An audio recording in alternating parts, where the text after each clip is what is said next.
You're listening to 2015 Cotuit Kettleers Baseball on the Cape Cod Baseball League Network. Pitch to Albanese. Swung on to the right side, through for a base hit again. Spencer Gay is rounding third. The throw into home is way over the head of the catcher, Serve, and the Kettleers take the lead 4-3 in the top of the ninth. First pitch, he swings and roasts one into right field. That's down for a base hit, heading back to the fence. Kendall on first, he heads for second. It's picked up by Purefoy. He's going to take a turn and try for three. And Jaron Kendall has a two-out triple. The 0-2 to Sierra, runner takes off. Swing and a miss, throw over to second. Pies is covering, he grabs it, tags him. A double play. The 0-2, swing and a miss, strike three. Got him with a slider, and Brown walks off the mound through 7 stellar innings. 1-2 to Biggio. Swing and a miss, a strikeout ends the ball game. 6 up, 6 down for Justin Dunn. He gets to save. The 1-2 pitch. Swing and a fly ball to right towards the line. Gabe running over towards foul territory. Slides down. Did he hang on? Yes, he did. What a play. Line drive, right side, over the head of Brandon Berry. He makes a leaping catch. He throws over to first. They're trying to tag him up for a double play. They get him! Still on one. Swing and a line drive deep down the left field line, heading back towards the corner, and that ball's gone.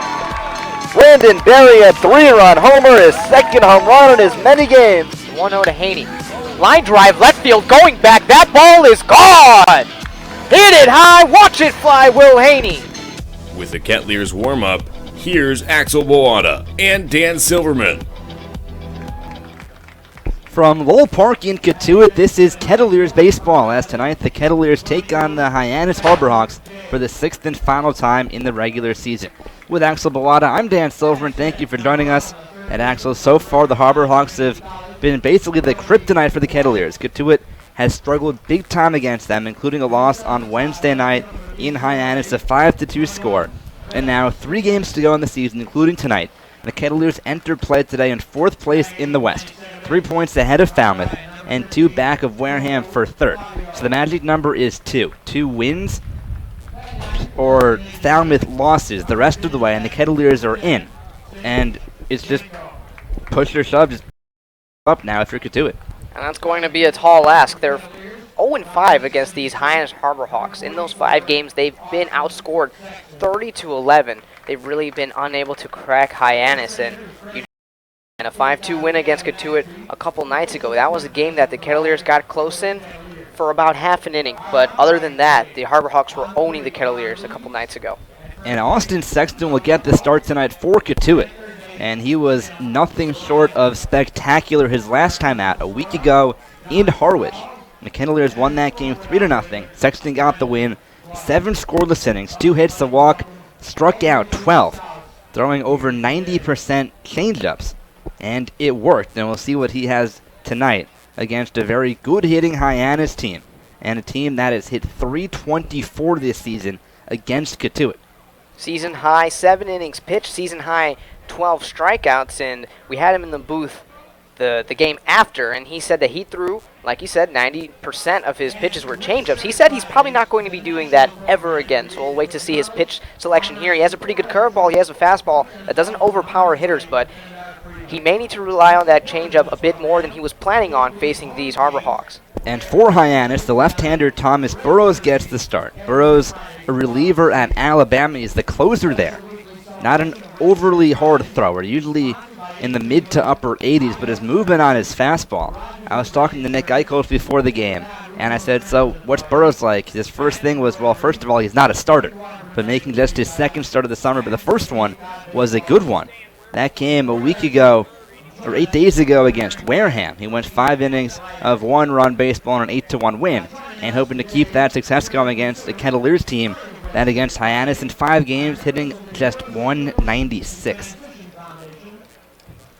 They will be able to rely on Will Haney, who has been on an absolute tear the last 8 games, as was the case last night in that 10-7 loss against Bourne. Now, that game was overshadowed by the rain, really, and it was shortened. It was only 7 innings, but the Kettleers blew a 5-0 lead, and that may loom big going into these final 3 games.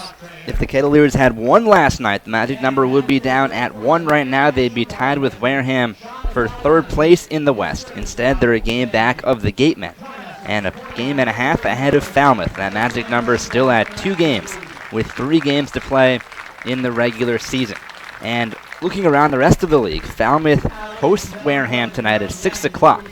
So that's a big game that we'll keep an eye on for you as this game progresses. But first, it's time for the national anthem here at Lowell Park, so we'll step aside and be right back here at Lowell Park.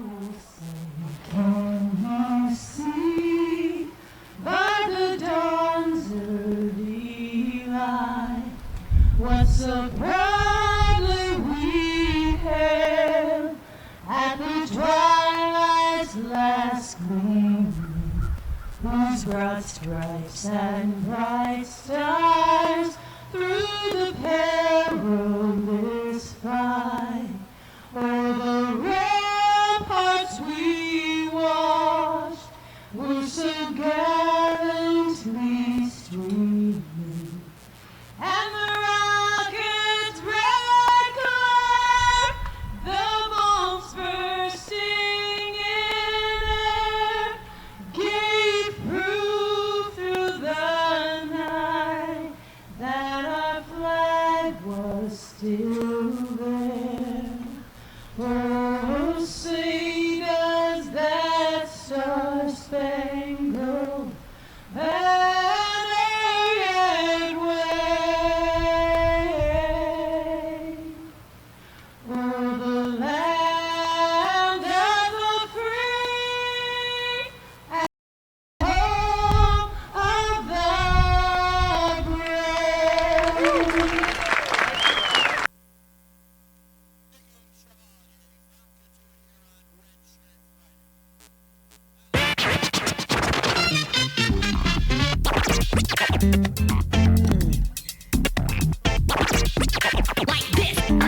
Back at Lowell Park, Austin Sexton, the right-hander on the mound for Cotuit, throwing his warm-up tosses into Will Haney. Dan Silverman and Axel Bellata with you from Lowell Park as the Kettleers and Harbor Hawks set to go for the sixth and final time in the regular season. And for Sexton, we talked about a pregame coming off his best start of the year, making his 8th overall start. He's 2-3 with a 3.47 ERA, but again, absolutely phenomenal a week ago. And now he'll face a Harbor Hawks team that is 4th in the league in runs scored. And against the Kettleers, the offense has just been off the charts. And for Austin Sexton, it's really been just a couple bad starts that have inflated that ERA and has given him that less than desirable record, but the staff says that he has the best stuff, really, and he does have a wheelhouse of pitches. He used that changeup heavily a week ago. Against Chatham, he was, or not against Chatham, but his start after that, which was against Orleans, he was dealing with the curveball and just, you know, he has a fastball that isn't going to blow by you. None of these Cotuit starters really do. It'll top out about 86 miles an hour, maybe 87, but he's just really smart with his pitch location. Well, you talked about him bouncing back his last few starts. Through 4 starts, he was 0-3 with a 6.61 ERA. Since then, 2-0 in 3 starts. He's allowed just 1 earned run in 17 1/3 innings pitched. So, talk about a turnaround. And that's been a big part of the Kettleers' jump from last place, now into 4th. Errol Robinson will lead things off, right-hand batting shortstop, hitting .319 on the season. A homer and 10 RBIs.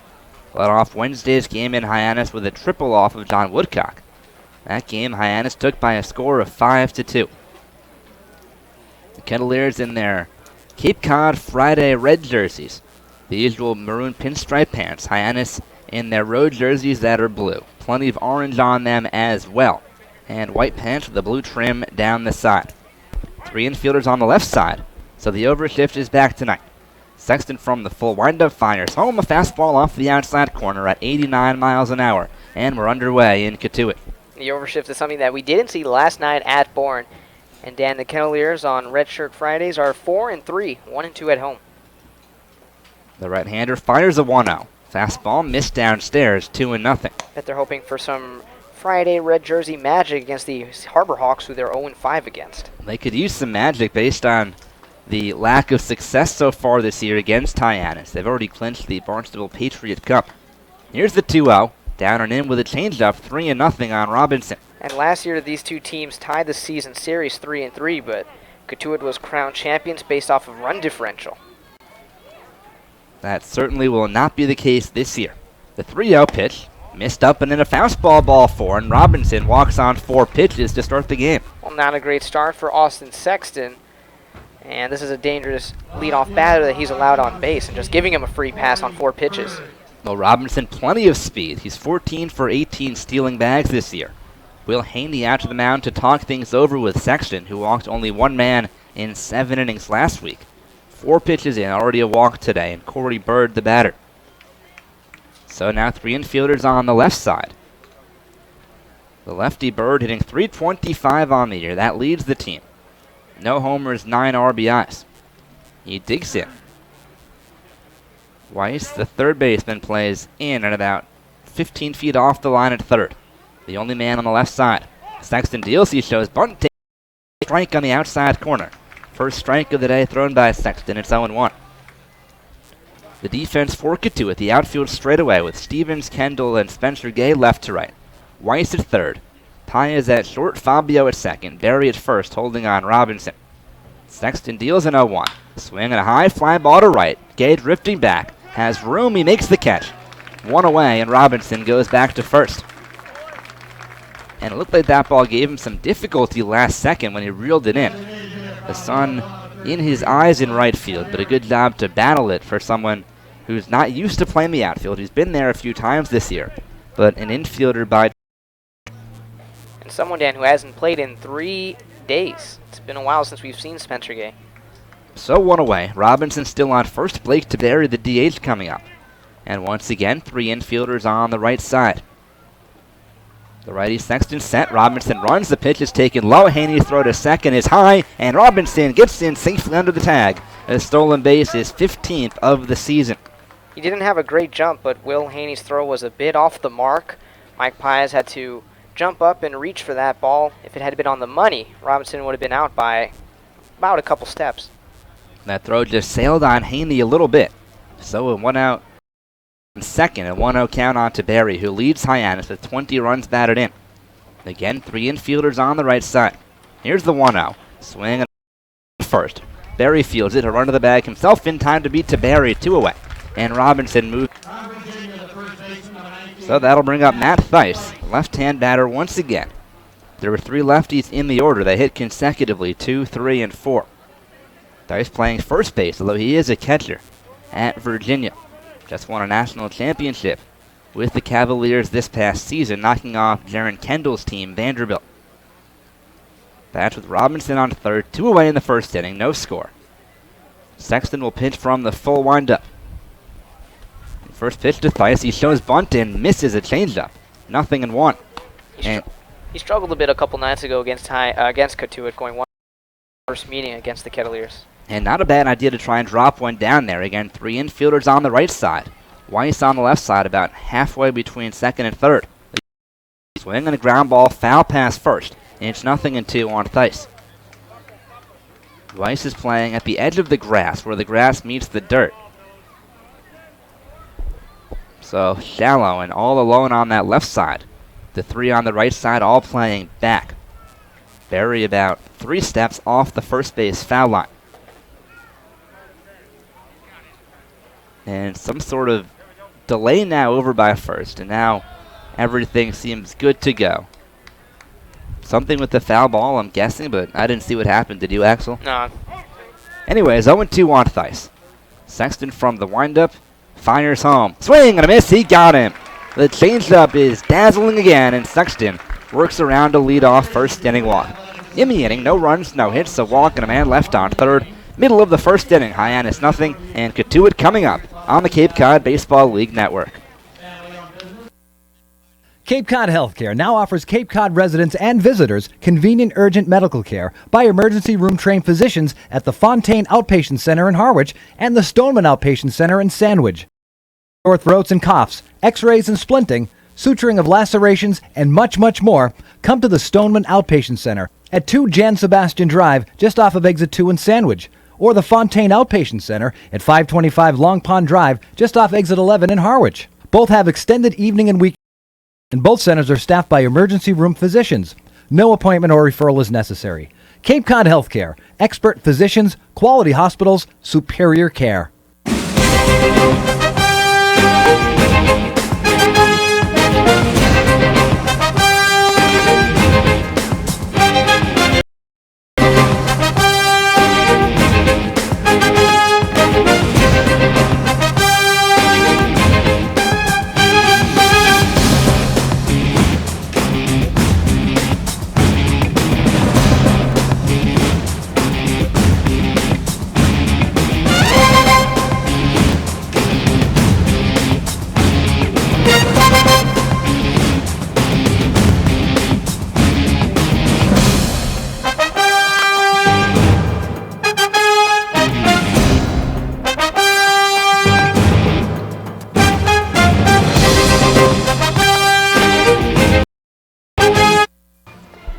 No score last of the first inning at Lowell Park. With Axel Bellata, I'm Dan Silverman. Thank you for joining us. And it's the left-hander from Alabama, Thomas Burrows, who gets the start for the Harbor Hawks. His second start of the year, 11th overall appearance, and the third time he'll face Cotuit. Faced them twice, both at McKeon Park.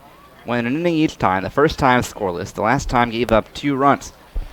Jaron Kendall leads off, lefty on lefty. Burrows from the full windup fires, a fastball taking a strike at the knees. It's 0-1. And it makes you wonder, is Burrows now put in the starting rotation due to Hyannis losing a few key pieces here right before the playoffs? Nick Deeg being a big one. Here's his 0-1. Fastball missed the inside corner at 89. It's a ball and a strike on Kendall. Teague was one of the best pitchers on the Harbor Hawks, but reached his innings limit. So he's gone for the summer, and he had been fantastic at 2.04 ERA. The 1-1, fastball down and away, 2-1 on Jaron Kendall. After Kendall, Will Haney and Brandon Berry due up in the home half of the first inning. No score on a sunny afternoon at Lowell Park. Burrows fires a 2-1. Kendall shows bunt, pulls it back, and to the backstop, ball 3. Jaron Kendall currently on a little hitting streak, 4 games. He's 5 for his last 16 with a home run, 2 RBIs, and 2 runs scored. He's been finding ways to get on base. The 3-1 pitch, swing and a miss. Big rip at a fastball, the count runs full. Besides from that 4-game hitting streak, he's reached base safely in 14 straight games. So getting the job done out of the leadoff spot. The full count here on the lefty. Burrows into his windup, here's the payoff pitch. Swing and a miss, strike 3. With a fastball with plenty of plate, and Kendall down swinging, 1 away. That's the 22nd time he's gone down on strikes so far this summer. And Will Haney, the batter. And this should be a fun matchup for both Haney and Burrows, the two of them teammates at Alabama. So Haney usually behind the plate when Burrows is on the mound. Not sure who will have the advantage here. My guess would be the batter, but we'll see. First pitch to the right-hand batter. He takes a fastball high, ball 1. And Haney red hot as of late. On the year hitting .214, 7 homers and 22 runs batted in. But working on an 8-game hitting streak and an 8-game RBI streak. The 1-0. Fastball on the outside corner for a strike. It's 1-1. Over those 8 games, hitting .375, 12 RBIs in total, as well as 3 homers. His average has gone up 73 points in that time. Big 6'5" batter. Here's the 1. Missed up and away, a changeup. 2 balls and 1 strike on Haney. Defensively, 4 is in left. Ben DeLuzio in center. Austin Hayes with a cannon in right field. We'll get to the infield in just a second. Burrows fires a 2-1. Swing and a high pop-up foul. First base side, that's out of play. The catcher, Jake Rogers, gave it a look, but it's 2-2. On the infield, Colby Bortles is at third. Errol Robinson at short. Tristan Hildebrandt at second. Matt Theis plays first. And again, Rogers does the catching for the lefty, Thomas Burrows. So 2-2 on Haney. 1 out, nobody on last of the first inning. No score from sunny Lowell Park. The lefty deals a 2-2. Swinging a line drive up the middle, base hit going into right center field. Haney turns around first. He holds with a single. And it's the batter 1, the pitcher nothing from the Alabama duo. All right there, the catcher Rogers wanted to pitch down and outside. However, Burrows left one over the plate, and Will Haney has done a great job of recognizing those pitches that just have a bit too much plate, just hitting it up the middle, not doing anything too fancy. We've seen him take a lot of really big hacks at balls, but now, with a smarter approach, letting counts run out and actually just going for singles when necessary. Now a 9-game hitting streak, Brendan Berry the batter. Burrows set, fires home. Swinging a high fly ball to right. Hayes broke back, now running in. Sunglasses on, he makes the catch 2 away. And Haney scampers back to first. And also, Dan, after Haney hit that line drive up the middle, Thomas Burrows smiled. He turned around, kind of did like an all-man type of look, spun, and just smiled while Will Haney was trotting over to first. I'm sure he knows that he'll be getting a text about that or a call about that after the game tonight. So Haney's still on first, 2 away, in a scoreless first inning, and Mike Paez the batter. Right-hand batter with an open stance. The lefty set of the belt, looks at first, and fires. Fastball missed downstairs, ball 1. And Mike Paez didn't play in last night's game. Dan, since his 14-game hitting streak was ended on July 18th, Mike Paez is 3. Average down to 288 on the season. The 1-0. Fly ball to center. DeLuzio chasing back. Has a play in front of the catch, and the inning comes to an end. In the first 4 Cotuit, no runs a hit, no errors, 1 left. At the end of 1, no score at Lowell Park on the Cape Cod Baseball League Network. Celebrate history and build for the future, brick by brick. That's the slogan for the Cotuit Kettleers Engraved Brick Fundraiser. The bricks we engrave for you will replace the blank bricks in the plaza area behind home plate. Cheer on the Kettleers, honor that special someone, celebrate a life event, or recognize your business. These are only a few examples of what you might want on your engraved brick. To get started, visit the Kettleers website at www.kettleers.org or stop by the tables under the red tents at all Kettleer home games.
No score, top 2 here at Lowell Park between the Kettleers and the Harbor Hawks. Hyannis will send up 5, 6, and 7. Austin Hayes, Colby Bortles, and Jake Rogers, a trio of right-hand batters, against the right-hander from Mississippi State.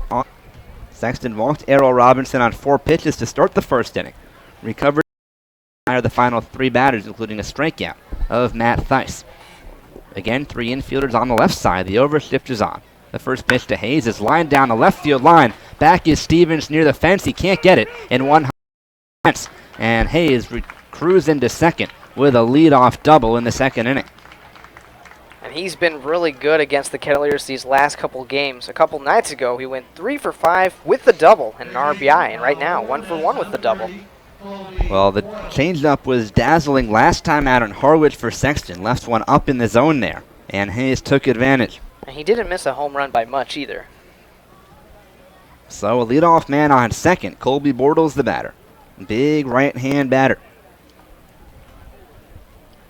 Sexton set, looks at second, delivers. He bunts one foul back behind Will Haney. And near the backstop, it's 0-1.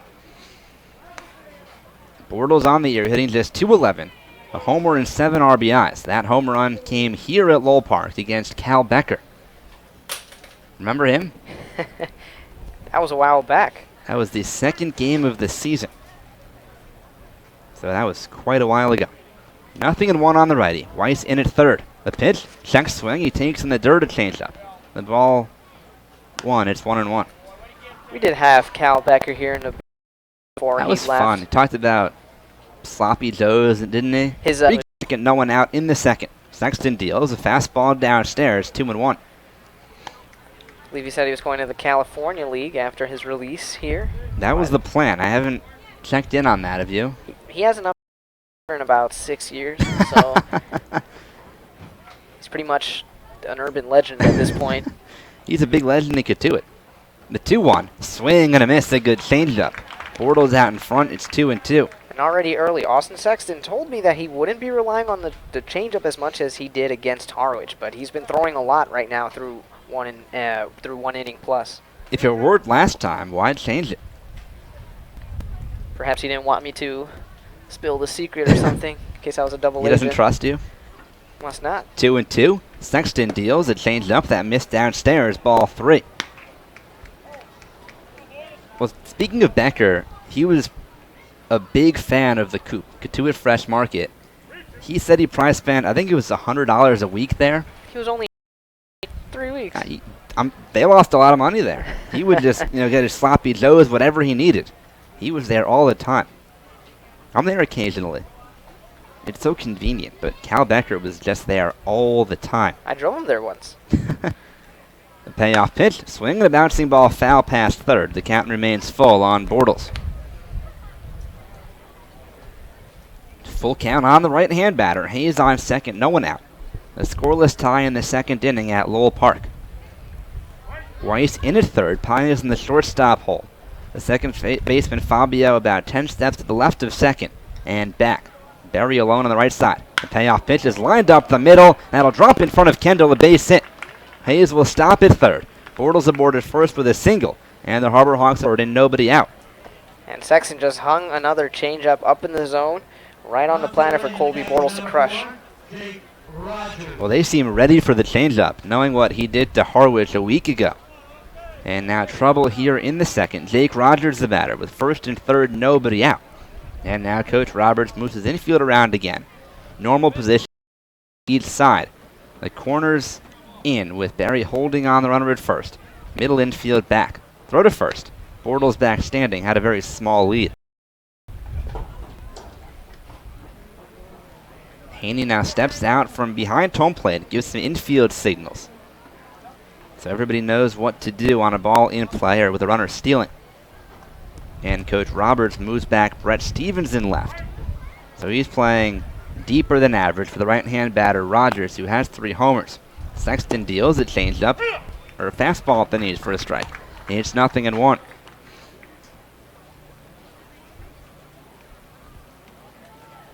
The first time all day we've seen 2 infielders on each side of second base. Here's the 0-1. Swinging a line drive past the diving Weiss and down the left field line, a base hit. In to score is Hayes. Bortles stops at second. Rogers aboard with an RBI single. And the Harbor Hawks lead 1-0. And this is something the Mariners were unable to do against Sexton last week. Score a run. And right there for Jake Rogers, just pulling a ball inside the line, just past the diving glove of Brody Weiss. Just a good hit in a really hard spot. That's 3 very hard hits here in the second. Now first and second, no one out. Ben DeLuzio coming up. The corners play in, expecting a bunt. Middle infield, probably a few steps in of normal double play depth, about halfway. DeLuzio, a right-hand batter, hitting .263. He has good speed. So we'll see what he does. Sexton set. First pitch, he shows bunt, pulls it back, and takes low at changeup. Ball 1. Well, the changeup, as we talked about, was outstanding a week ago. He has not had that same location tonight. He's left it up in the zone. And here in the second, Hyannis has taken advantage with 3 hits to begin the inning. 1-0 on DeLuzio. Bortles on second. Sexton deals. He shows bunt, drops one down, but foul third base side. It's 1-1. So that's now 2 attempts at a bunt this inning for 2 different Harbor Hawks. First it was Bortles who couldn't get it down, wound up singling. DeLuzio couldn't get it down. The count even 1-1, and we'll see what he winds up doing. The corners stay in for Cotuit. Weiss about 3 steps in on the grass at third. Barry at first and off the line. Sexton looks at second. The 1-1, he shows bunt, pulls it back, and takes inside. Balls and 1 strike on Ben DeLuzio. And yet again, another changeup by Austin Sexton. He's got burned by these last 3 batters via the changeup, so interesting to see him throw one right now, but probably with DeLuzio likely going to bunt regardless. Don't know, maybe gives the infield more time to crash in. A double, a single, and a single to begin the inning. It's 1-0 Hyannis in the second. Going a line drive down the right field line, slicing foul. It's 2-2. So the bunt was off there, and DeLuzio tried to go the other way and couldn't keep it fair. So 2-2. My guess is swinging away here, but we'll see. The corners stay in. And Fabio, the second baseman, trying to see where he wants him to play. He's on the right side of second, near the bag, probably 5 steps to the right of the bag. Weiss in at third, right on the line. Here's the 2-2 pitch. Swing and a miss, strike 3. Got him with a changeup, 2 strikeouts for Sexton, and a big first out here in the second inning. He certainly needed that, and that'll bring up Hildebrandt with still runners on first and second. 1 away this time. Tristan Hildebrandt playing second base, a right-hand batter, appearing in his 8th game for Hyannis. He's 6 for 20, 300 average, 1 RBI.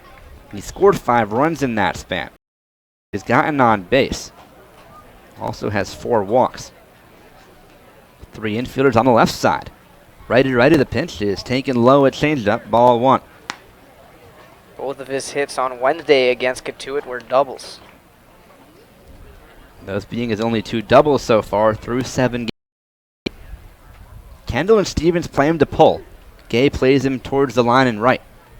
Sexton's 1-0. It's hit high in the air, foul, first base side, out of play. 1-1 on Hildebrandt. 1-0 Hyannis. If you're just joining us, we're in the second. A run home on 3 hits this inning. A double, a single, and another single to begin. Then a strikeout of DeLuzio. So Bortles on second, Rogers on first. An 0-1 count on the number 9 batter, Tristan Hildebrandt.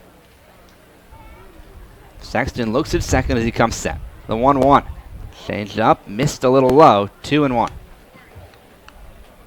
And still lots of change-ups from Sexton. I think more fastballs than we saw last game, but trying to make that pitch work. He struck out 2 so far, and both of them on the changeup. But he's also hung it 3 times this inning and given up hits. The 2-1. Fastball called a strike on the inside corner. Hildebrandt went falling back out of the way. Thought it was inside, but the count 2-2. And that's John Leeds, the home plate umpire, with a very loud strike call. Bill McCollum is the umpire at first. Tim Reiner at third. So 2-2 on the righty. Sexton looking for another strikeout. The righty deals in the deserted changeup, ball 3. Nice block by Haney. The runners hold at first and second. It's been a long inning.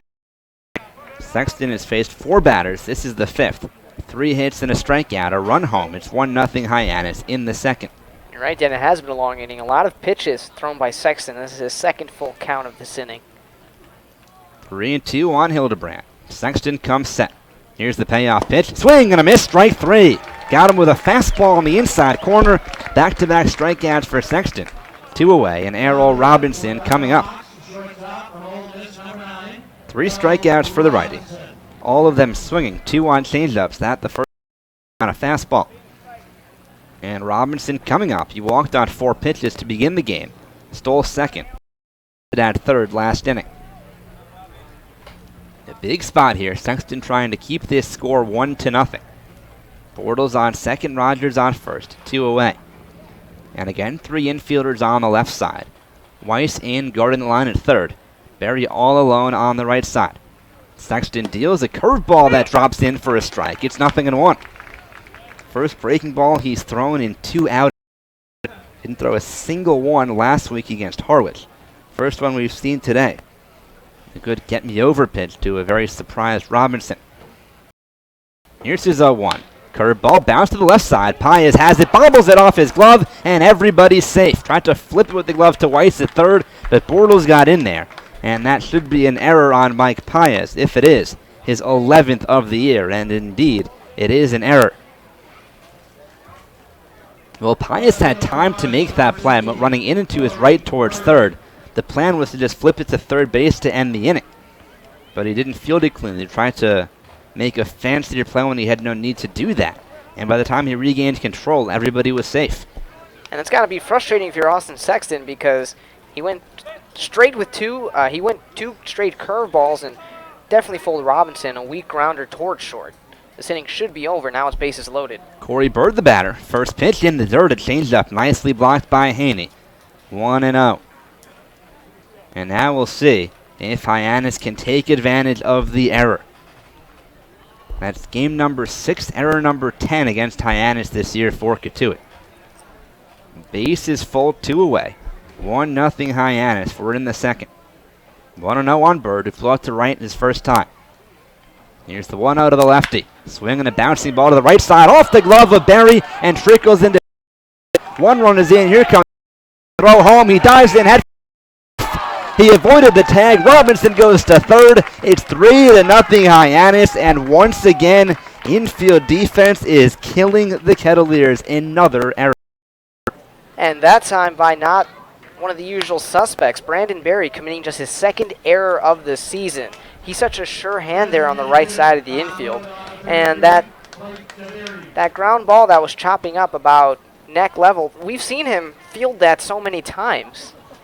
Just unable to do so right there. That is just a killer. They had a play at home of Rogers, but he was able to avoid the tag with a headfirst dive into home. Haney came up, I think, a little bit too far in front of the plate. Had to lunge back to attempt the tag because the throw beat him. But Haney just couldn't dive back in time. Might have been a bit out of position. So first and third. 3 runs home, 2 away to Barry the batter. First pitch to the lefty, he shows bunt, pulls it back, takes a fastball right down the middle.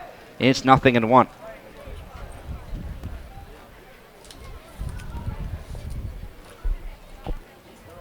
Nothing in 1 on the left-hand batter. Sexton trying to limit the damage to 3. The right Weiss creeps in at third, all alone on the left side. Here's the 1. Changed up, missed a little bit down and away. They count 1 ball and 1 strike. Well, Sexton allowed 3 hits to begin this inning. Then a strikeout, another strikeout, and now back-to-back errors have allowed 2 unearned runs to score. Here's the 1-1. Runner goes, throw it down to second by Haney. Is cut off by Sexton. Looked like a designed play right there. And Bird is safe with a stolen base, his 10th of the season. Looked like a designed play because the throw from Haney wasn't making it to second. But didn't Sexton look kind of startled? All of a sudden the ball was just in his glove? He did. He did seem a little bit, I guess, surprised. But there was no way that was a throw to second. If otherwise, Haney would have missed so badly. Here's Sexton's 2-1. Shot foul the other way over the Kettleers dugout. 2-2. I mean, that would have been like, you remember when 50 Cent threw the first pitch? That's how Haney threw it. I absolutely remember that. That was not as bad. Well, it wasn't as bad, but I mean, 50 Cent's first pitch might have been the first pitch of all time. But I mean, if that was truly a throw to second, that would have been the 50 Cent of, you know, I guess. caught stealing attempts. I think, right you know there. what? That might not be the worst first pitch of all time. 2-2. Sexton deals, swinging a high chopper to first base. Barry has it. He'll step on the bag himself in time, and that finally ends the inning. But not before the damage is done. 3 runs cross home, only 1 of them earned. On 3 hits, 2 big errors, and 2 men left. Middle of the second, Hyannis 3 and Cotuit 0 on the Cape Cod Baseball League Network. Do you know what that sound is? It's your new digital marketing department. And that'll be your new web designer. And that's Haibu, where these experts are joined by many more, from web designers to search marketing specialists who work hard to get your business noticed online and on mobile. Best of all, Haibu can do it all for you, or give you the tools to do it yourself. To find out more, go to haibu.com. That's HIBU.com, or call 855-464-HIBU. Oh, that'll be your next new customer. Haibu, made for business.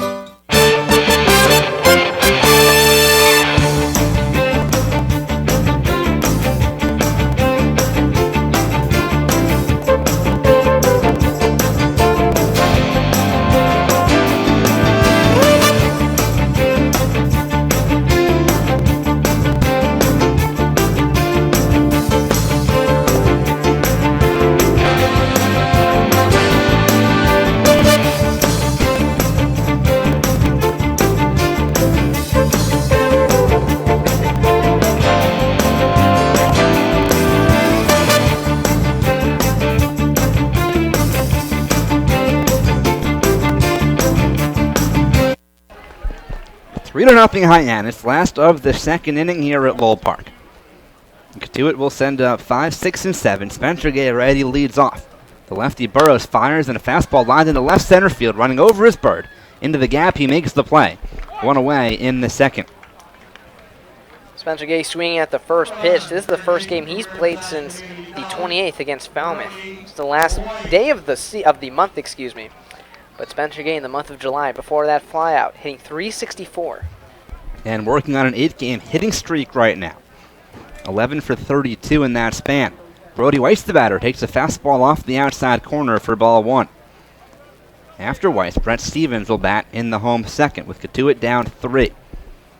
From the windup, Burrow fires a swing and a miss at a fastball. It's 1-1. Those 3 runs in the second for Hyannis. 1 of them earned, 2 of them unearned. The Kettleers not helping out Austin Sexton defensively.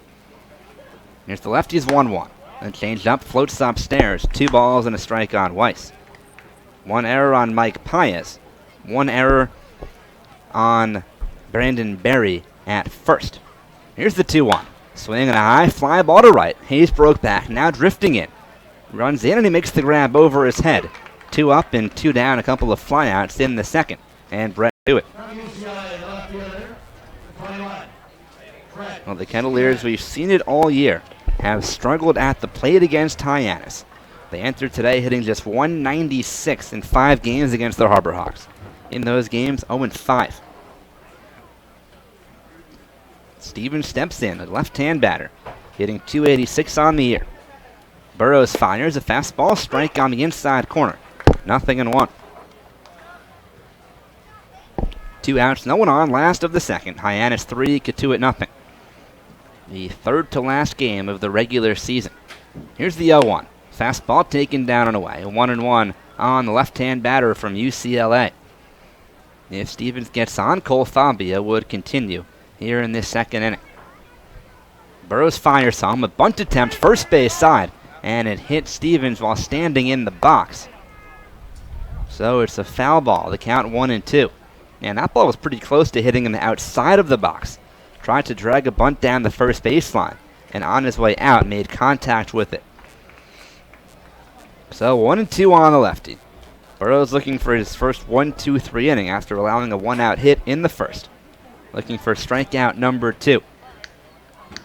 From the lefty, kicks and fires. Curve in the dirt, blocked by Rogers. It's 2-2 on Stevens. We'll work it to it. They play home tomorrow at 4:30. Not a 5 o'clock start. A 4:30 game against YD as the calendar turns to August. And then a 6 o'clock game at Wareham Sunday. The 2-2 is waved on and missed. A fastball, strike 3. Side retired. So a 1-2-3 second for Burrows. On to the third. 3-0 Hyannis on the Cape Cod Baseball League Network. The Kettleers and Cotuit Athletic Association welcome Spencer Hallett Plumbing and Heating as a premium sponsor and member of the exclusive Kettleers Club in 2015. This family-owned business has been providing heating and plumbing services to homeowners on Cape Cod for over 100 years.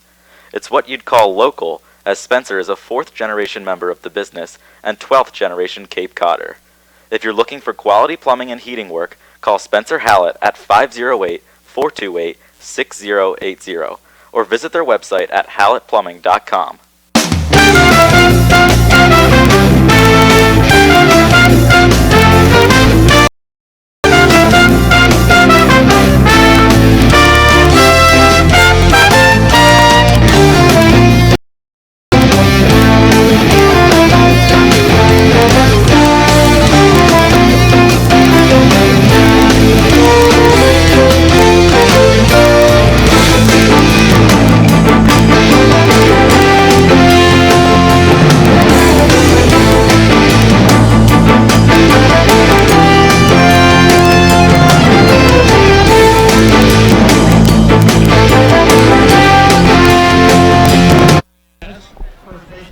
Third inning here at Lowell Park.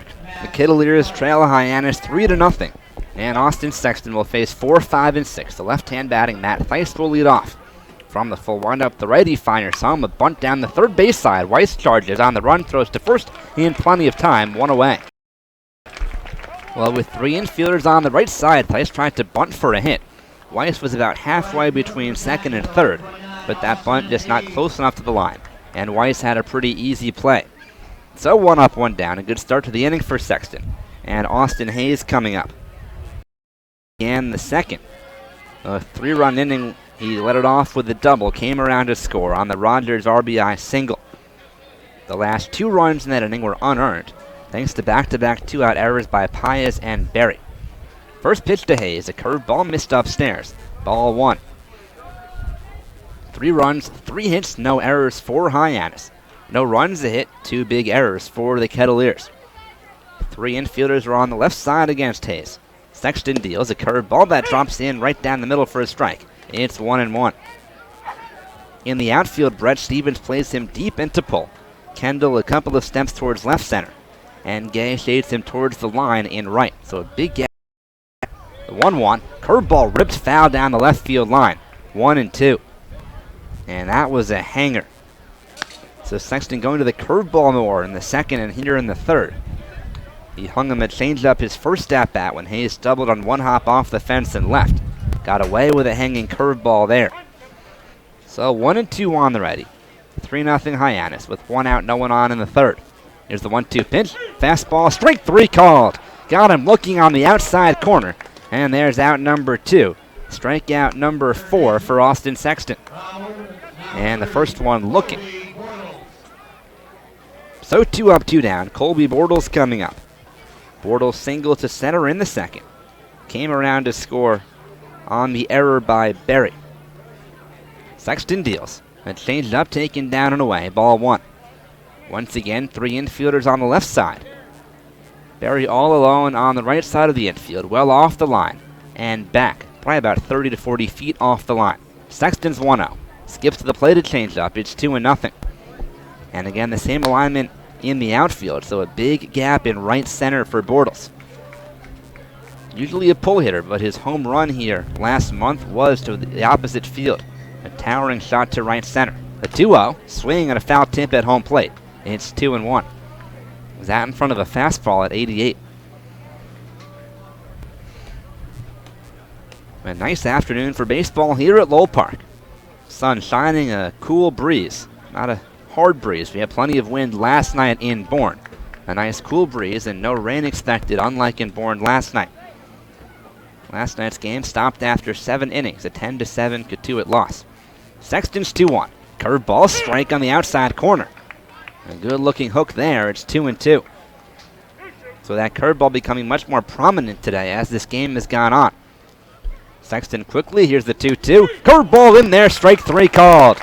Hooked one over the inside corner. Back-to-back strikeouts to end the third. And Sexton has his first 1-2-3 inning of the day. Nothing across middle of the third. Hyannis 3, Cotuit nothing on the Cape Cod Baseball League Network. Chatham Bars Inn Resort and Spa, a time you'll always remember, a place you'll never forget. A proud member of Lead the World.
Last of the third inning at Lowell Park. 3-0 Hyannis on top.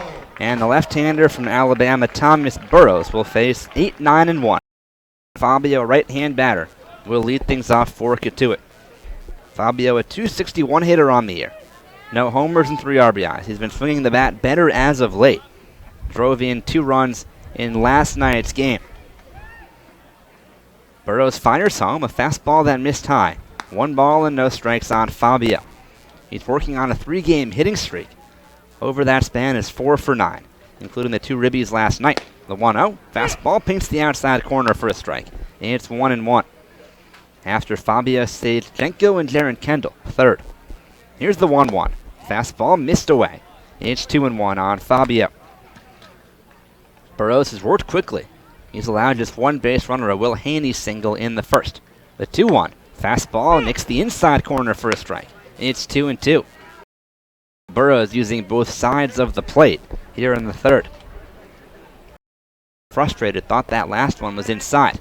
And now time called by Fabio at the plate. So 2-2 on the righty. Outfield and infield both straight up. Here's the 2-2 from Burrows. Fastball right down the middle, strike 3 called.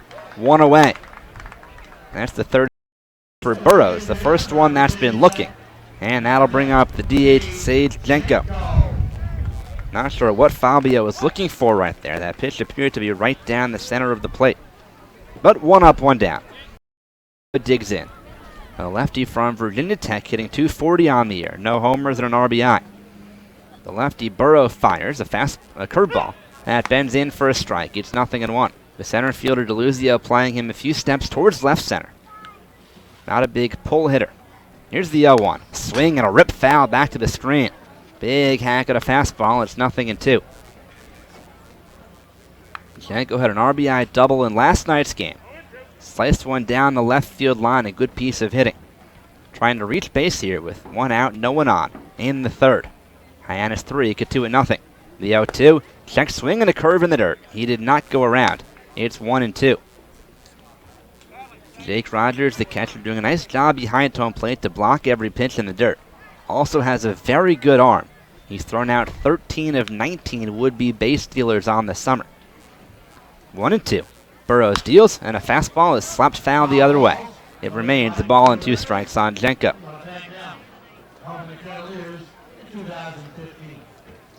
The Kettleers 3 points ahead of Falmouth for the 4th and final West Division playoff spot. Falmouth plays Wareham at 6 o'clock tonight. Here's the 1-2. Fastball popped up foul back over the screen. It's still 1-2. And a very protective swing there with 2 strikes for Jenko. That game big for Cotuit, not only Falmouth, but Wareham playing as well. The Kettleers 2 points behind the Gatemen for 3rd place. 1-2, Jenko battling Burrows. The lefty deals a fastball a little bit inside. That one didn't miss by a whole lot. Had some late bite off the inside corner. Probably the reason why it missed.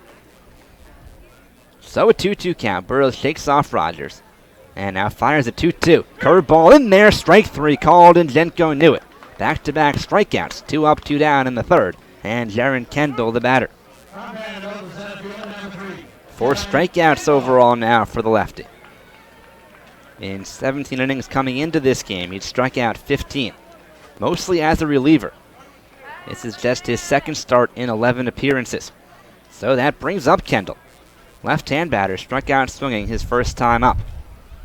From the windup, Burrows fires a fastball off the outside corner. Ball 1 on Jaron Kendall. 2 outs, no one on, last of the third. Hyannis on top of Cotuit, 3-0. Burrows 1-0. Fastball on the outside corner for a called strike. It's 1-1. And here at Lowell Park, Hyannis has dominated. In 2 games so far, they've outscored Cotuit 12-3. Similar story at McKeon Park. 1-1. Swinging a ground ball foul off the facing of the dugout. On the Hyannis side, it's 1-2. So Burrows looking to strike out the side. He struck out Fabio looking, then Jenko looking, and ahead of Kendall 1-2. Kendall taps home plate once with his bat, now ready. Into his windup, Burrows deals a 1-2. Fastball missed down and away. It's 2 balls and 2 strikes with in the third. 3-0 Hyannis. Will Haney waiting on deck. He's the lone man to reach base so far for Cotuit. Alabama teammates with Burrows. 2-2 to Kendall. Swing! 3. Got him with a fastball away, and Burrows strikes out the side in the third inning. Kettleers go 1-2-3. That's now 5 strikeouts through 3 innings for Burrows. Nothing across at the end of 3. Hyannis 3, Cotuit nothing on the Cape Cod Baseball League Network. Celebrate history and build for the future, brick by brick. That's the slogan for the Cotuit Kettleers engraved brick fundraiser. The bricks we engrave for you will replace the blank bricks in the plaza area behind home plate. Cheer on the Kettleers, honor that special someone, celebrate a life event, or recognize your business. These are only a few examples of what you might want on your engraved brick.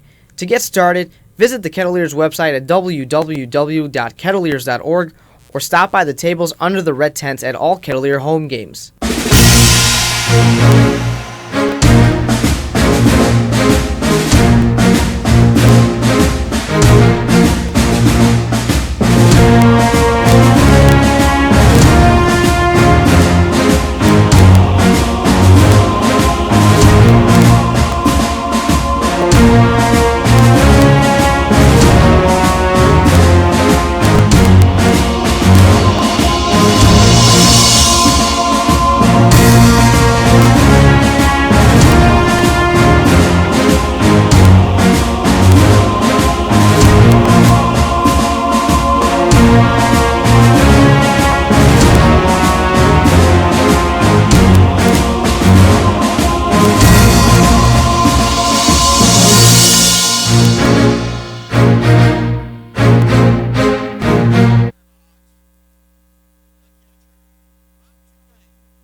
Top of the 4th inning here at Lowell Park. The Kettleers trailing the Harbor Hawks 3-0.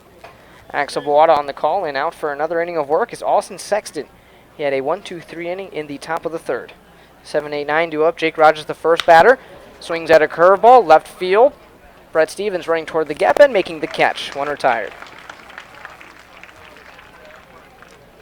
That ends Austin Sexton's consecutive strikeout streak at 2. Struck out Austin Hayes and Colby Bortles to end the 3rd. Both strikeouts came looking. He has 5 on the evening. Has looked pretty good except for the 2nd inning, in which he gave up 3 runs off 3 hits.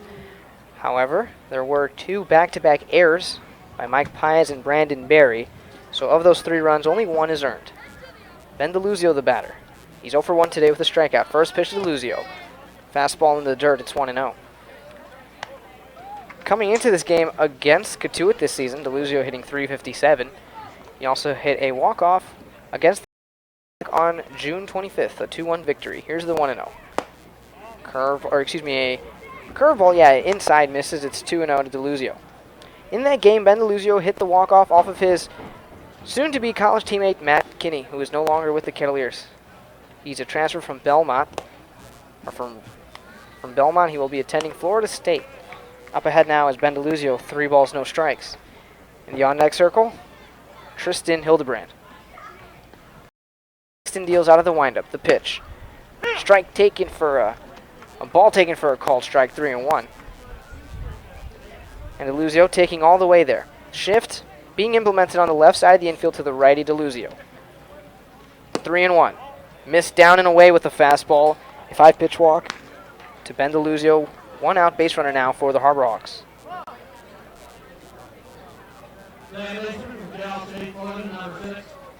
And it's the 2nd walk issued today by Austin Sexton.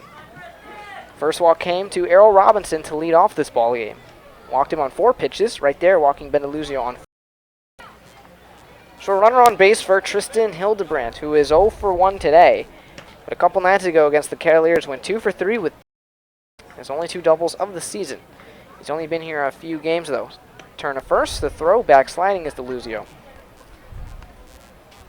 Hildebrand is playing in his 8th game of the season. Pickoff attempt again, back standing this time is DeLuzio. So Sexton takes the ball and he's on the mound again. He's in the set. Shift the infield to the righty hitter, Hildebrand. He deals the first pitch. Taking off DeLuzio, pitches in the dirt. Throw to Colfabio at second. He's off the bag, but he tagged him in time.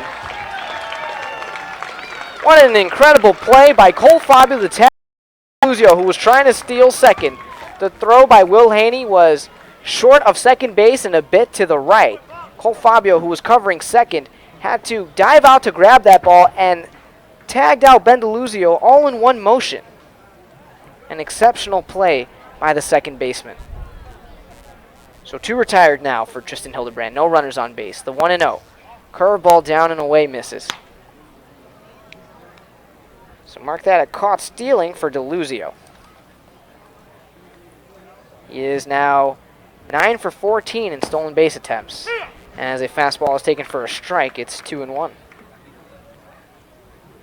Kettleers abandoned the shift last night against Bourne, but they're going right back to using it. It started back on July 22nd against Orleans. That's when the shift started, as that fastball is below the knees in the dirt, 3-1. So this inning, Austin Sexton has struggled locating with those pitches. He's thrown a lot of balls. Hasn't thrown many changeups. It's been strikes and curveballs. He deals the 3-1. And that strike missed up and in, or that fastball, excuse me. So another walk issue to Tristan Hildebrand. Hawks, but Ben DeLuzio was caught stealing. So it's 2 outs now with the runner on first. And for Hyannis, that's their 30th caught stealing.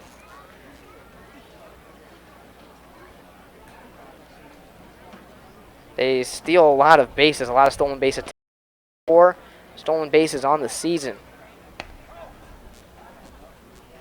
And those 30 caught stealings, most in the Cape League, which you'd expect from a team that steals at the rate that they do. Errol Robinson, the batter. He's 0 for 1 with the walk. He reached safely on an error. First pitch to the righty. Curveball down and away, misses, 1-0. Hyannis, 3 runs on 3 hits, a couple costly errors by the Kettleer infielders. Kettleers currently are being 1 hit. Sexton, the righty, in the set. He deals the 1-0. Fastball in the... And it is 2-0 to Errol Robinson, and I'm not sure that Austin Sexton has thrown a single changeup this inning after almost exclusively throwing changeups in the first 3 innings.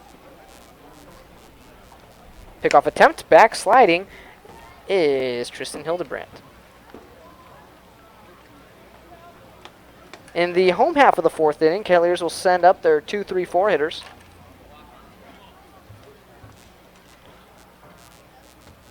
Two and 0 to Robinson. Taken for a strike, a fastball down the middle of the plate. Looked like a really good pitch, but Robinson figured he was going to take all the way. Pickoff attempt again, backsliding is Hildebrand. And now Barry lobs one over to his pitcher on the mound. Shift put on to Robinson on the left side of the infield. Cole Fabio playing to the left of second, his right from his perspective. 2-1 to Robinson. Line drive right field. It's flying toward the gap, and making the catch is the right fielder Spencer Gate. So that ends the inning. Harbor Hawks, no runs on no hits, a couple of walks, and 1 runner stranded. We're heading to the home half of the 4th. The Kettleers trail 3-0 on the Cape Cod Baseball League Network. Give the gift of life. Donating blood is an easy, quick, safe way to save a life. Blood collected at Cape Cod Healthcare blood drives stay on Cape Cod and is used to treat people here. For information on upcoming blood drives, or if your organization is interested in sponsoring a blood drive, visit capecodhealth.org or call 508-862-5278. Cape Cod Healthcare. Expert physicians, quality hospitals, superior care.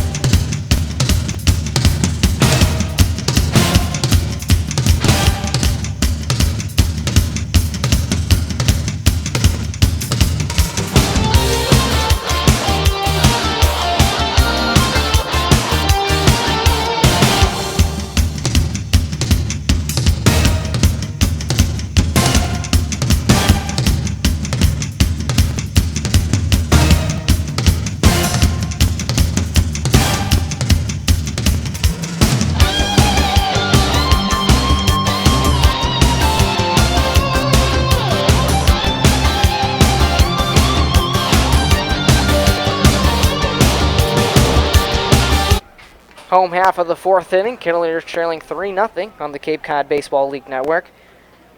Sending out their 2-3-4 hitters Will Haney, Brandon Berry, and Mike Pius.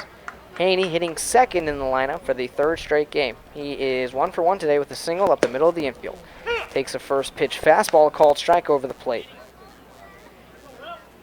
Thomas Burrows has been really solid through 3 innings. Has allowed just 1 base runner. That was Will Haney, who hit a single in the first. Here's the pitch on a changeup downstairs. He struck out the side in the 3rd inning. He has struck out 4 straight batters. Looking to make it 5, ahead on Will Haney, 0-2. Burrows the left, pitched high and away, a changeup, and that puts the count to 1 ball, 2 strikes. Been on an absolute tear the last 8+ games. He's 1 for 1 today, 9-game hitting streak. Here's getting his bat on it. Drop third strike, actually. He struck out, but he's going to take first. And now Burrows is smiling. This is the 2nd time that he's allowed his college teammate to reach base. Although it'll go down as a strike, it was a drop third strike. I thought that maybe Haney got his bat on it and foul tipped it to the backstop. But it was in the dirt and got between the legs, and it just squirted all the way to the fence.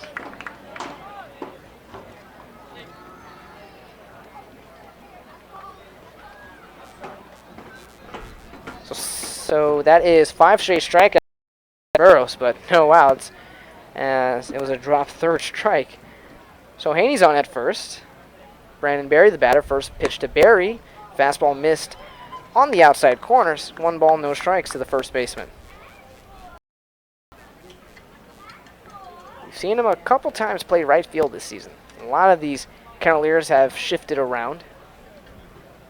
The 1-0 to Berry. Lays off of a changeup off the outside corner. It's 2 balls, no strikes.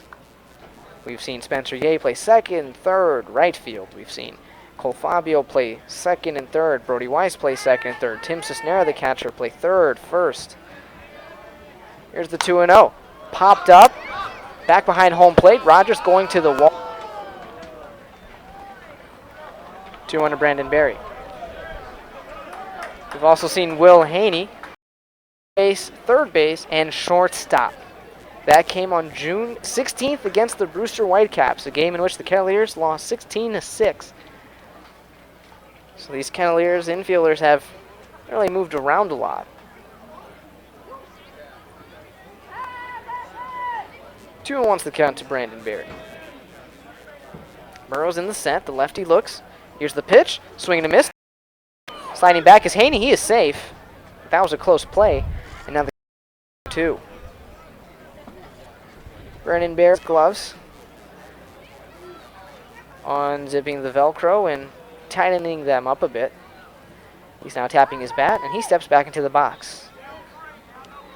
Hyannis, unlike the Kettleers, implementing a more normal, traditional defensive alignment. 2 infielders on each side of the infield. 2-2 pitch to Berry. Swing and a lifted ball to left field. Ball's going, and that ball is foul. Goodness, Brandon Berry did not miss that home run by much. It was certainly home run distance, but to the left of the foul line there in left field.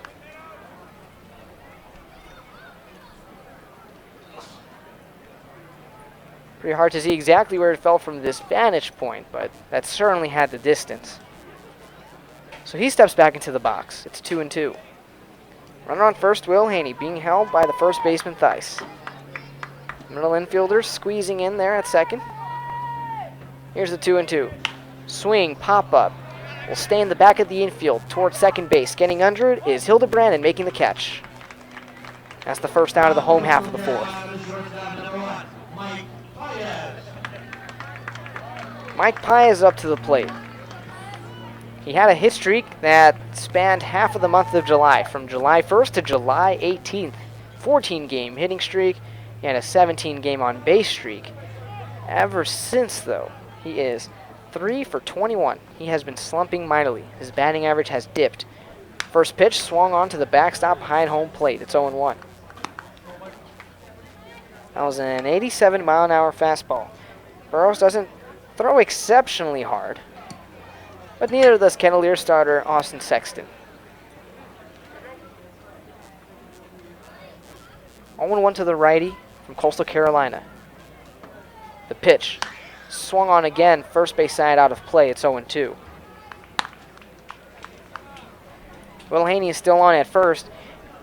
He struck out but reached base. Strike. Third baseman Colby Bortles playing behind the bag, and yet again the middle infielders pinching in ever so slightly. They're playing back but shading towards second.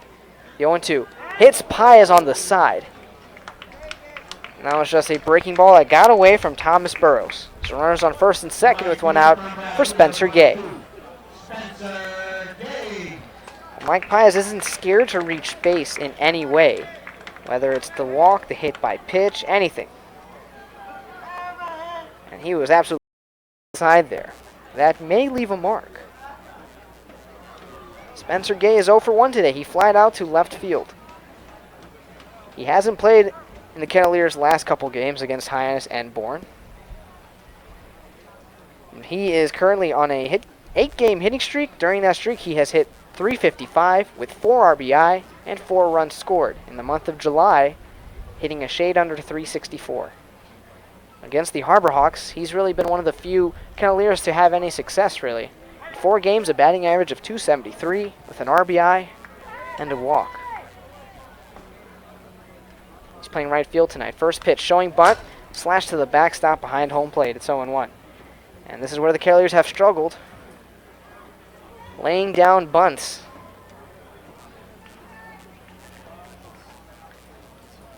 Spencer Gay stepping back into the box. Middle infielders shading in towards second, but second baseman Hildebrand shading closer. Swing, flare into right field. A line out to Hayes. Everyone retreats to first and second. That's 2 outs now here in the bottom of the 4th inning. Well, looked like Gay got some good wood on that, but lined right to Austin Hayes in right field. Barely had to take a couple steps in. Brody Weiss, the batter. 0 for 1, flied out to right field. And a big RBI chance for him. The Kettleers trailing 3-0. Thomas Burrows is in the set. He's a lefty. Looking over at Will Haney at second. Pitch to Weiss. Swing and a number back to the backstop. It's 0-1. Weiss last night against Bourne went 0 for 1 with a sac fly, a run driven in, a run scored. He also walked. In 5 games against the Harbor Hawks this season, he's batting .167. Does have 2 RBIs. 0-1 to Weiss. Swing and a little weak chopper over to second. Hildebrand fields it, moving to his left, throws the first for the out. So in this inning, the Kettleers get no runs on no hits, a drop third strike called safe, and then a hit by pitch. They leave 2 runners stranded. We're heading to the top of the 5th inning here. They trail the Harbor Hawks 3-0 on the Cape Cod Baseball League Network. Celebrating over a quarter century on Cape Cod, Hyannis is proud to be a major sponsor of Cape Cod Baseball League again this year. Are you finding it difficult seeing the ball? Let us help you see all the game. Make an appointment at one of our 10 convenient locations on Cape Cod or the South Shore. iHealth Services. We are here for you.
top of the 5th inning here at Lowell Park.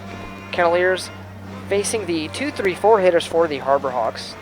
Hyannis leading Cotuit 3-0. A couple costly errors have accounted for at least a couple of those runs. Otherwise, Austin Sexton has looked pretty good. It was just his 2nd inning in which he struggled. 4th inning, he walked a couple consecutive batters, but got out of that inning unscathed, leaving just 1 base runner on first. 2-3-4 hitters, Corey Bird, Blake DeBerry, and Matt Theis, all lefties. Punting at the first pitch is Corey Bird. Barehanding it, whipping it to first way off the bag is Weiss. And an infield bunt single for Corey Bird to lead off the inning. And again, that's part of the risk you run by having 3 infielders on the right side. Bird runs very well, and Weiss wasn't playing close enough to the line. And once Bird dropped that one down, Weiss never had a chance getting the out at first. Probably a ball that he shouldn't have thrown. Would have been wiser to hang on to it and not risk throwing it away. Blake DeBerry, the batter. He is 0 for 2 today. Both times has grounded out to Brandon Berry at first. First pitch to DeBerry is downstairs, a fastball. It's 1-0.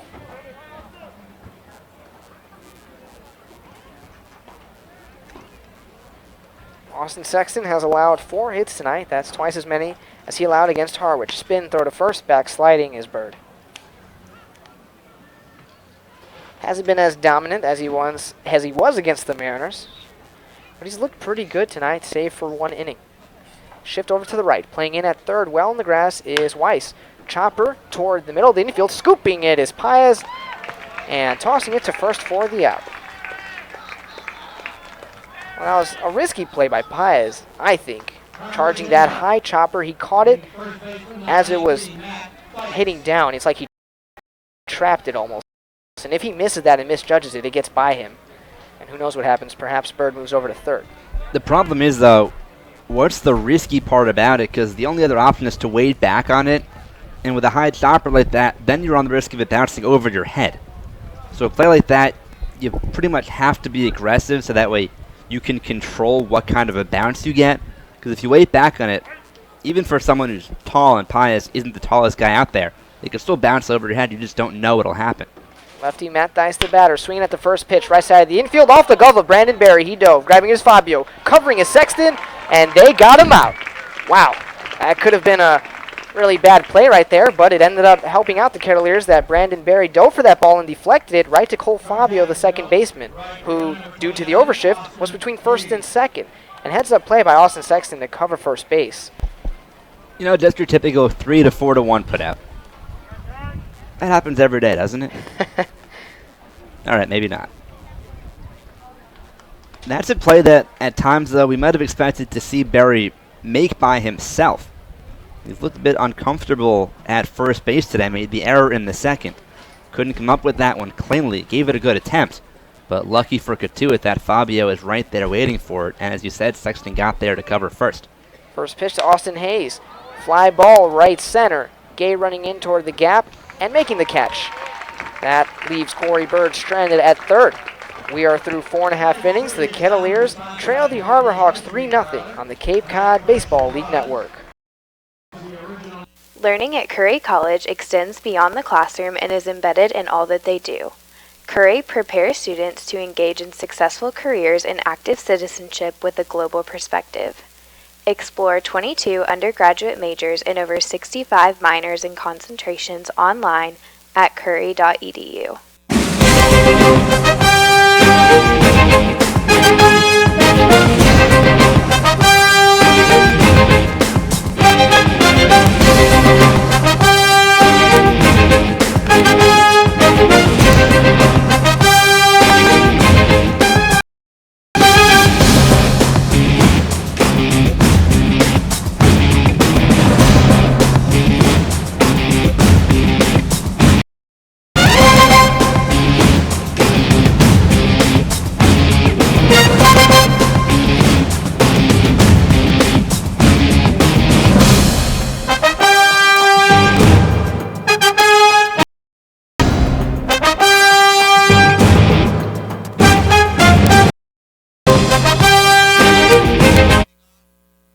Last of the 5th inning, Kettleers trailing 3-0. And they will send out their 7, 8, 9 hitters, Brett Stevens, Cole Fabio, and Sage Janko. Austin Sexton, in the top half of this inning, by my count, threw just 5 pitches. And a runner was left stranded on third. So a bit of a tricky situation, but it went by so quickly that it really didn't seem that way. First pitch to lefty, swing, hit to the right side of the infield, chopping through for a base hit. Leadoff man is on board for the Kettleers. And they need that's for sure. And that's just the second hit of the night for Cotuit, and the first one came way back in the first inning. So down 3-0, they need base runners, they need hits. And, well, at some point, some runs down 3-0. Cole Fabio, the batter. He has had a very good second half month of July. Thomas Burrows deals. Swing and a hit foul along the first base side. So Cole Fabio is 0 for 1 today. He struck out looking to begin the third inning. He is now hitting 10 for 29 in the second half of the month of July. He's also scored 6 runs since July 14th. 0-1 to Fabio. Taking off is Stevens. Swing and a miss. Throw over to second is in time. Brett Stevens is caught stealing, and Cole Fabio's behind 0-2. Looked like a hit and run right there, and Fabio missed.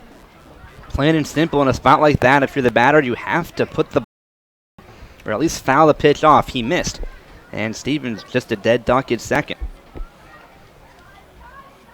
Rod Stevens now 2 for 8 in stolen base attempts. 0-2 to Fabio. Swinging a little flare right side, hugging the line. It stays fair. Cole Fabio rounding first. He's going to. The throw from right field to second is on a cannon, but now it gets past the second baseman right to the shortstop. And that's a double for Cole Fabio. And if you're Mike Roberts and get to it, you're probably saying, where was that the last pitch? Because if he dumps that one into right field the previous pitch, it's either second and third, no one out. Stevens might even score running on the pitch from first. Instead, still a good outcome with the double. He runs the team just in need of some offense. And really, really want to get Fabio in from second here, at least to chip away at this deficit.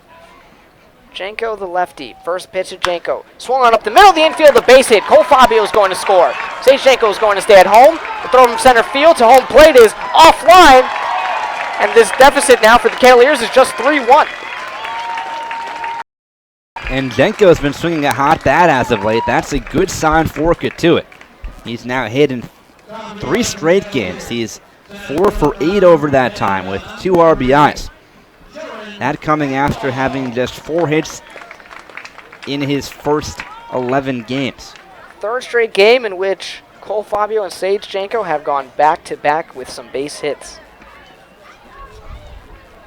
It was Janko batting before Fabio the last couple games. This time Janko batting behind Fabio. Jaron Kendall, the batter, showing bunt, bounced in the dirt.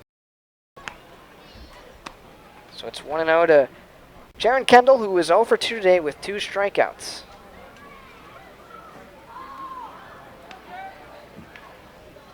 Third baseman Colby Bortles playing in, guarding against that bunt. Matt Dice, the first baseman, holding the speedy Janko on at first. 1-0 to Kendall. Inside, well inside a fastball. Kendall had to push his behind out there to miss being scraped by that ball. And this is a chance for Cotuit to not just get 1 run back this inning, but have a big rally. 2-0 pitch. Popped up out of play behind the press box. 89-mile-an-hour fastball. The count is now 2 balls, 1 strike. That one just got in enough on Kendall's hands. He was jammed a little bit. But when he gets fully extended on a pitch up, he can really drive it. And almost made a big mistake there. Whip to first, not in time, sliding back is Janko. Thomas Burrows is a lefty, so when he's in the set, he is facing first base. Again, Colby Bortles, the third baseman. He's now playing even with the bag at third. Here's the 2-1. Taken for a call strike inside. Pushes the count to 2-2. By the way, in Falmouth, Commodores up 4-0 in the first inning over Wareham. So their offense, the last 2 games, is finally starting to find it. 11 runs yesterday and already 4 in the first today. So this is a big game for Cotuit. Getting bigger with that game. 2-2, almost at Kendall's helmet. Count is now 3-2, and that's not the first time this at bat. Thomas Burrows has almost hit Jaron Kendall. So Kendall steps out of the box and steps back in.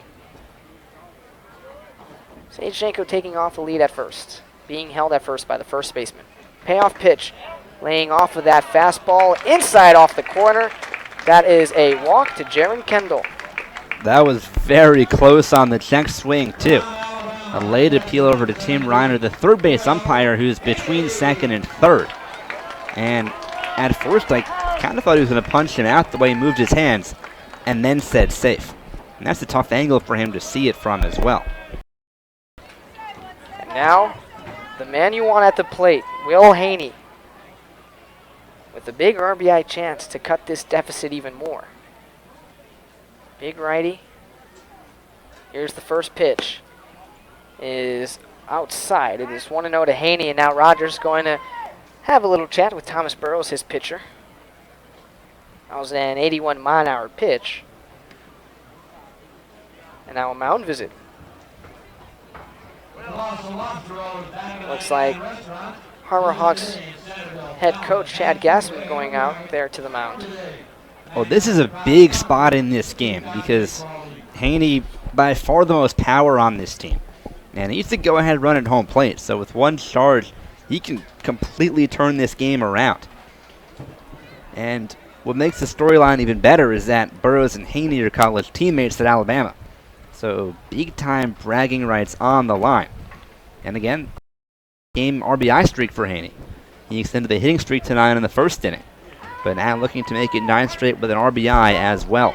He's 1 for 2 today, but has reached first both times. A drop third strike in the fourth, he reached safely. 1-0 to Haney. Chopped out of play, first base side. That was a changeup that was a little bit further up than Burrows probably wanted it, but had Haney lunging a little bit and kept him off balance enough. But that's a dangerous pitch to a guy like Will Haney, who when he gets into one, it goes far. Janko on second, Kendall on first. Haney at the plate. Timeout called. Looked like something got in Will Haney's eyes as he's blinking and touching his eyes with his glove. He steps back into the box. Maryland infielders in double play depth. Haney. Outside throw to first. Back standing is Kendall. And the count is now 2-1. Got to be careful with Rogers behind the plate. A great, after the caught stealing of Stevens earlier, he's thrown out 14 of 20 would-be base stealers. That's 70%. That's remarkable.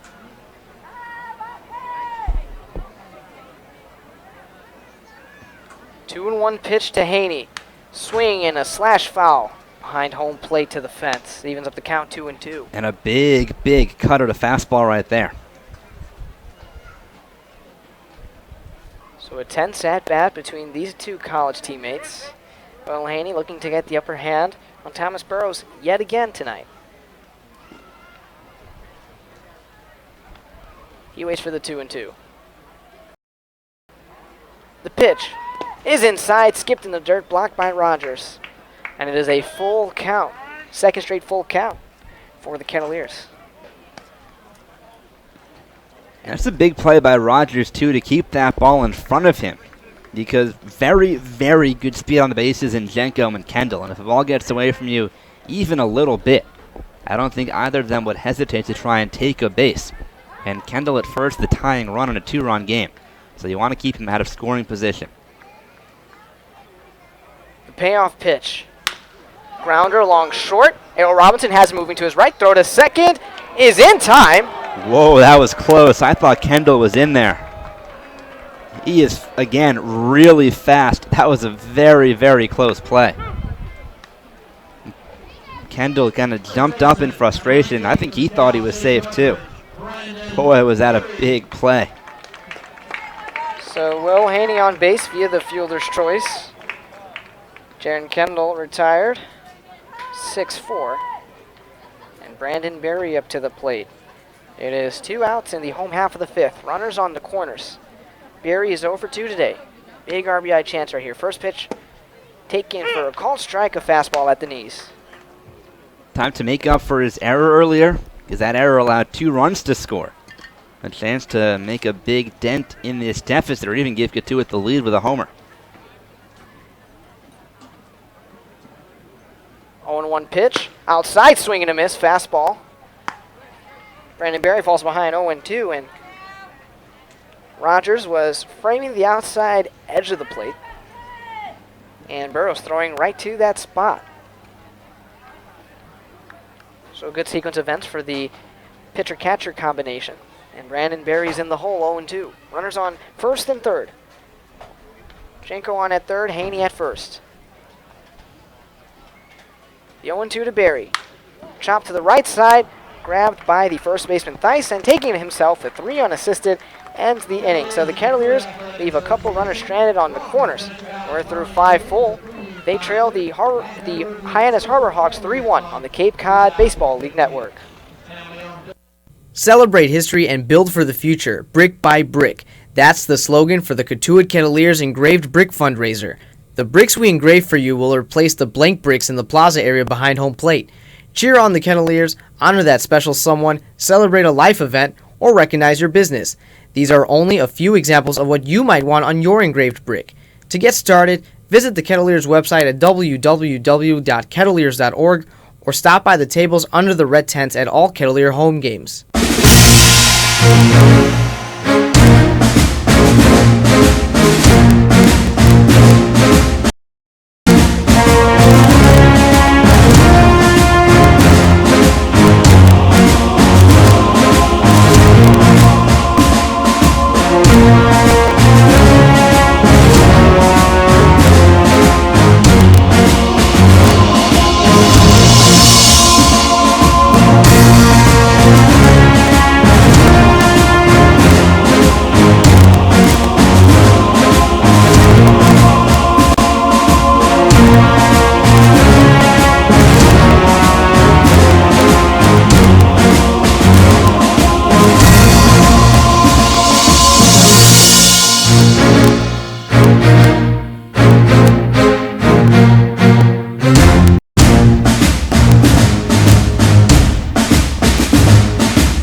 Top of the 6th inning, Austin Sexton will face the 6, 7, 8 hitters for the Harbor Hawks, and I am now joined in the booth by a pair of Kettleers pitchers, Nick Eichholtz and Kevin Kinkle. How are you guys doing today? Doing good. How are you? Great. It's awesome to be up here. Colby Bortles will lead things off. He is 1 for 2 today with a single and a strikeout. First pitch to Bortles. Curveball taken for a called strike. It's 0-1. So guys, Kevin, I'm not sure we did this with you last time, but we have this thing now that we do in the booth where we'll ask trivia questions. Here's the 0-1 to Bortles. Another curveball inside corner. It's 0-2. We decided to change it up a bit because I felt that was getting a bit stale. So we have a new game. So we'll do that in just a second. I have a couple questions for Nick after this pitch right here. Sexton out of the windup. The 0-2 to Bortles is in the dirt. A curveball. It's 1-2. So Nick, last night you pitched against Bourne. It's the first time you've pitched in 22 days. How are you feeling last night? Felt good. A little bit rusty command-wise, but stuff felt good. You know, once I got ahead in every count, you know, I could, you know, work around the batter and, you know, got some soft contact throughout the night, which is what I was trying to do. That was a game that it absolutely poured, and Dan and I were still doing the broadcast. We just unplugged everything for half an inning, picked it all up, and went underneath the awning, kind of like how we have up here on the right side of the press box. Everything got soaked. We had to leave it out here with fans drying out, so sounds like everything is fine. Hit into right center. Roaming over is Jaron Kendall making the catch. All right, so I think you guys are ready for this new trivia. I don't have a name for this game. We could say maybe Kettleer or no Kettleer. This is a list of a bunch of major leaguers. And you guys are going to guess if they played for Cotuit or not. Okay. Okay. All right, Let me go see the for it. list. Let me see. I'll read you. Okay. I'll read you. Hold on a second. Here's the first pitch to Jake Rogers. Change up, in for a strike. It's 0-1. All right, so I'll say the first one. Justin Smoke. Yes. I'm going to say yes. All right, you guys are 1 for 1. What about Chris Sale? No. Yeah, no. Here's the 0-1 pitch. Curveball missed downstairs. It's 1-1. What team did he play for? He played for YD. YD? Yeah, do you guys know what year? What's that? Do you guys know what year it was? 09. 05? 8. No. 09. 09. 1-1 09? curveball slashed the first base side and out of A little play. off there. Josh Donaldson. No. I'm going to say no, yeah. You're right, he didn't. What team did he play for? I think it was Harwich. There's the pitch to Rogers. Another curveball missed inside. It's 2-1. Let's see. Joe Girardi. Who? Joe Girardi. Yes. Yep. That's right. Knew that one. Figured that was an easy softball one. 2-2 to Rogers. Swing. Slapped into left field, a base hit. And the Harbor Hawks have a runner on with 1 out here at the top of the 6th. Luzio. He's 0 for 1 today with a strikeout and a walk. Aaron Harang. I'm going to say yes. Aaron Harang. I'm going to say no. He did play for Cotuit. Yeah, that was quite a I while just had back. to change it Really? up since Ankle was copying everything I was saying. Didn't he go to San Diego State? I think so. Yep. I recognize that name. Yeah, Aaron I Harang. thought he What did. teams he play? He's still playing. He's like one of those guys who I feel has been playing since ever. Anyways, he played for Cotuit in 1998. First pitch to Ben DeLuzio. Taken for a called strike of fastball. It's 0-1. Shift to DeLuzio, a right-handed batter. 3 infielders on the left side of the infield. Brandon Berry holding. Well, he's off the bag at first, so he's playing inside the line. Big hole in the right side of the infield. Here's the 0-1. Skipped in the dirt, blocked by Will Haney. And actually, Nick, I meant to ask you, the starting pitcher tonight for Hyannis, Thomas Burrows, a college teammate. Yeah. Yeah. What's the what have you thought of his performance so far tonight? It's good. He's usually our closer, so he looked really, really good for 5 innings. Kept the ball down the zone. Worked his 2-seam in, which is what he always does. We call it a ghost ball back at school because people just really can't ever hit it because sometimes they'll just throw it right down the middle and people will swing and miss just right over it, which just seems like what we've been doing this game. But started to barrel him up a little bit towards the last half of the 5th inning. So he's probably done for the night. That'd be my guess. Maybe not. We'll see. Here's the 1-1. Fastball inside. Did he start any game this past season? He did not. No, he's strictly our closer. He was an All-American as a freshman, and he was our closer last year. Had a good year again. Does he throw pretty hard? He does not. No, Oh, he's 87 to 90, and he can bump it up to 91 or 92. But he relies on movement, which is good. 1-2 ground ball towards short. Pius scoops it, whipped to first in time. And that's 2 outs now on the top of the 6th. Advancing to second is Jake Rogers. All right, you guys ready for some more of these? Yep, I'm ready. Just go for it. All right, excellent. Mike Matheny, Cardinals Yes. manager. Yes. Yeah. Okay, do you guys know what year? I'm going to say mid-90s? It is the 90s, but a bit earlier. A So little not the- earlier? 92. I'll go 91. 90, actually. Yeah. Did I ask this one already? Here we go. Drew Storen. Yes. Yes, I did. That's right. Yep. Heard about that, actually. Tristan Hildebrandt, the batter. Shift to the left side. Fastball high and in. Pushes Hildebrandt off the plate. It is 1-0. Nomar Garcia Parra. No. No. No. Do you guys know what team he played for? No clue. He played for a East Division team. One that has been tearing up the Cape this season. Orleans. That's I right. knew that, yeah. Yep. Did he play with Mark Teixeira or no? Yeah, was that way before? His year or? I believe it was before, because this was 93, so Teixeira had to be. Oh. Okay, yeah, of course, You know.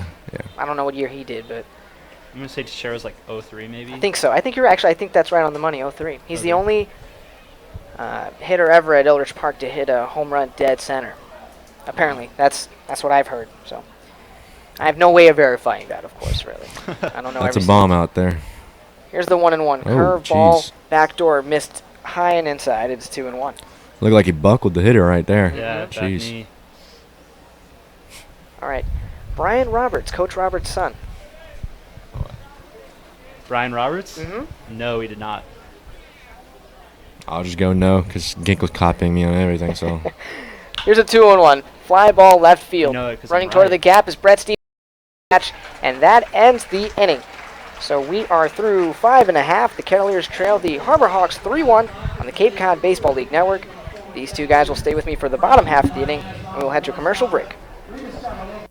Get a unique insider's view of the most prestigious baseball league in the nation through the Cape Cod Baseball League's official social media accounts. Follow, like, and retweet the news on Facebook, Twitter, and Instagram, and get the latest scores, transactions, and year-round updates of present, past, and future CCBL players. Hashtag CCBL takes you straight to the hot topics.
Back here at Lowell Park, the home half of the 6th inning. Kettleers looking to cut this 3-1 deficit. New pitcher in for the Harbor Hawks, and is Mark Skinner. That ends Thomas Burrow's night. First pitch to Mike Pies, the chopper to third baseman. Grabbing it is Bortles, having to jump, throw to. And that is here in the home half of the 6th. it's a strong arm across the diamond right there. What school do you go to? Blake Bortles or Colby Bortles goes to Ole Miss. Oh, okay. Colby Bortles, the brother of Lake Bortles. Spencer Gay now up to the plate. He is 0 for 2 today. All right, so let's go back to some of these. I don't know if this is trivia. What would you call this? Kettleer or no Kettleer? That's the name of the game, sure. Chris Bryant. No. We would definitely been hearing about it. Yeah. That's 0-1.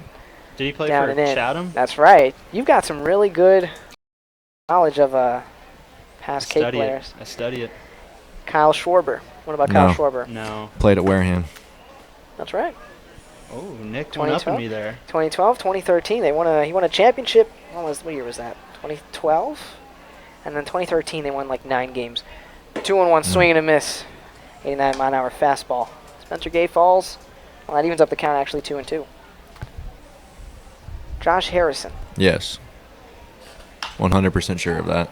2-2. Flared into left center, a base hit. I'm going to go no. Oh, now it's tied. Yeah, he did play for Cotuit. Really? That's right. That was in 07. Wow. 07. What school do you go to? Oh, no idea. Josh Harrison's school. Brody Weiss, the batter, as I look this up on Baseball Reference. Oh, University of Cincinnati. Oh, all right. That's right. No, he was drafted by the Cubs. It's my team. Well, they didn't keep him around. All right, so it's 1-0 to Brody Weiss.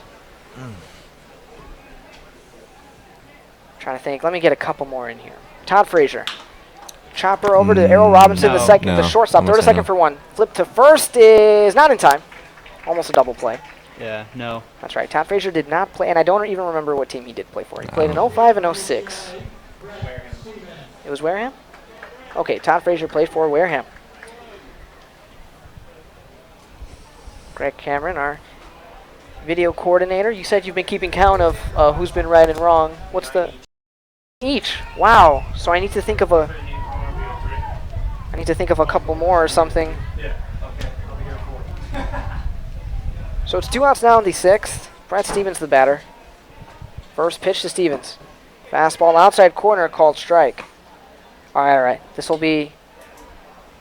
All right, Buster Posey. No. No. No. Do you know what team he played for? Was it YD. 0-1 chop to Errol Robinson, the there it shortstop. Long throw across the diamond is in time. Was it Falmouth or Chatham? Oh, this will be the final question. This will determine the winner. How about that? All right, go. All right. No. This is. Yeah, it's Buster Posey. And he Buster played Posey. at YD. No. Oh yes, he did. Never mind. You already said that, so I'm gonna. Oh my gosh! Retroactive. I just won this game. Retroactive because I didn't. This game's rigged. I just won. No. What? He said he did say You YD. said Chatham or Falmouth, which is two teams. I didn't know we were playing it for. No, exactly. No, I that was my fault. He okay. said YD before I put this new stipulation. So this will be the winner. Okay. Brian Wilson, Kettleer or no Kettleer? Brian Wilson? That's right. No Kettleer. That's right. What team did he play for? This will be to decide the championship. I'm not. I refuse to play because I just won. Oh, get out of here, dude. You guys got 2 guesses each. How about that? I'll go with Wareham. Okay. And I'll go Bourne.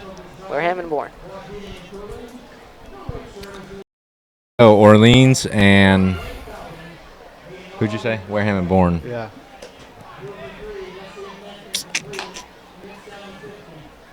Chatham. No, it was Hyannis. So I guess you guys tied edition I'm not of tying. Kettleer, no Kettleer. I'm not tying. We are not going down like that. All right. This will be a quick one. Garrett Richards. Yes, I win. Nick Eichholz wins. Drop the mic. Well, I guess. I'm gonna go yes. Okay. Well, we'll score this a win with an asterisk on the first edition of Kettleer, no Kettleer. Nick Eichholz, Kevin Ginkle, thank you guys so much for joining me. All right. Quick commercial break, 2 seconds, and it'll be the top of the Lowell Park. We'll be back in just a few seconds.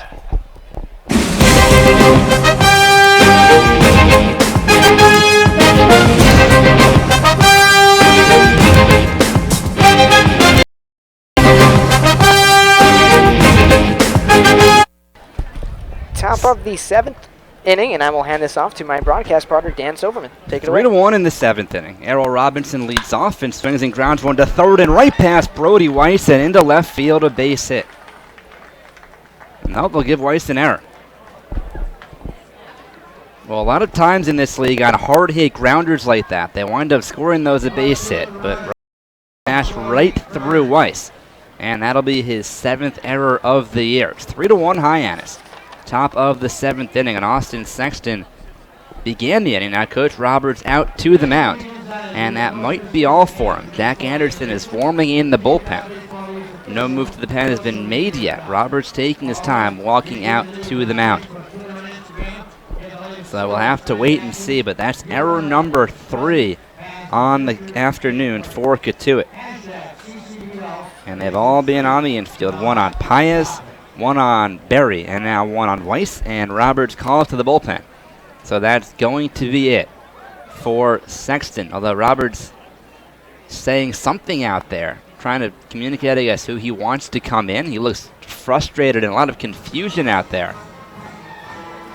And now he's starting to walk out towards the bullpen near third base right now. So lots of confusion with who's coming in. Now talking to third base umpire Tim Reiner. Do you think we may have caused this confusion because Kevin Ginkle is running toward the bullpen? Do you think Anderson was unsure what Mike Roberts was asking for? Maybe. I thought Roberts put up his left hand. And, well, it is indeed Anderson. I think we might have delayed the game ever so slightly. Who knows? Anyways, that's all for Sexton. Leaves with a man on first and no one out in the 3-1 Hyannis. We'll be back after this on the Cape Cod Baseball League Network. The Kettleers and Cotuit Athletic Association welcome Spencer Hallett Plumbing and Heating as a premium sponsor and member of the exclusive Kettleers Club in 2015. This family-owned business has been providing heating and plumbing services to businesses and homeowners on Cape Cod for over 100 years. It's what you'd call local, as Spencer is a 4th-generation member of the business and 12th-generation Cape Codder. If you're looking for quality plumbing, call Spencer Hallett at 508-428-6080 or visit their website at hallettplumbing.com.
Back at Lowell Park, we're in the 7th inning. Hyannis ahead 3-1. With Axel Bawada, I'm Dan Silverman. Jack Anderson, the first man out of the bullpen for Cotuit. He comes on with Robinson on first and nobody out. Corey Bird, a left-hand. The first man, the right-hand submariner, will face. Weiss plays very in at third, 10 steps off the line. Anderson set, fires, a swing and a miss at a slider. 0-1 on Bird. Bird on the day, 1 for 3. Flew out to right his first time, reached on an error in the second, singled in the 5th inning. A good bunt single that time. And because of that, Weiss is playing in and now take us a few more steps in and closer to the line as well. Anderson comes set. It'll be an 0-1.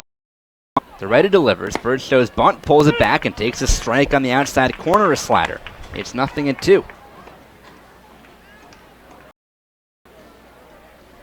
The outfield straight away for the most part. Kendall about a step or two towards left center. And with 2 strikes, Weiss will stay about 3 steps in on the grass. Now takes a couple of steps back. Anderson set. Robinson runs. The pitch is popped up foul. Out of play left side. It's still no balls and 2 strikes on Corey Bird. Austin Sexton went the first 6+ innings. Allowed 5 hits, 3 runs, only 1 of them earned. Struck out 5 batters, the last of which was in the 3rd inning. Also walked 3. And the runner on first, Robinson, his responsibility. Although reached on an error on Brody Weiss, the 3rd error of the day for Cotuit. 0-2 on Bird here in the 7th inning. Anderson set. The submariner fires a slider that missed the outside corner.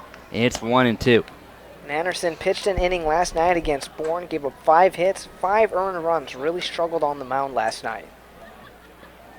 He's been somewhat inconsistent as of late. His ERA up to 3.9 on the season.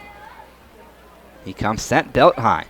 Here's the 1-2 pitch. Fastball a little bit outside, 2-2. And of course he's a durable arm because he's a submarine pitcher, but he's making his 19th appearance of the season. He also led the Nittany Lions staff in appearances, so he's really been used a lot. You have to figure that this late in the summer, he may be feeling a bit burned out. Someone who says he can go every day, though, if needed. Here's the 2-2, swing and a foul back to the screen, right by us. Still 2-2. Would have been right to me if there was no fence. Would you and I have had a caught glove. that, or would it have hit you in the face? It was going so slow. Trust me. See, the thing is with one like that, though, it's got some spin on it, That's so true. you put your hands up, and then it takes longer than you expect. I think you're right. And the next thing you know, ow, my nose. Blood everywhere. Anyways, Here's the 2-2, a slider off the outside corner, full count on Bird.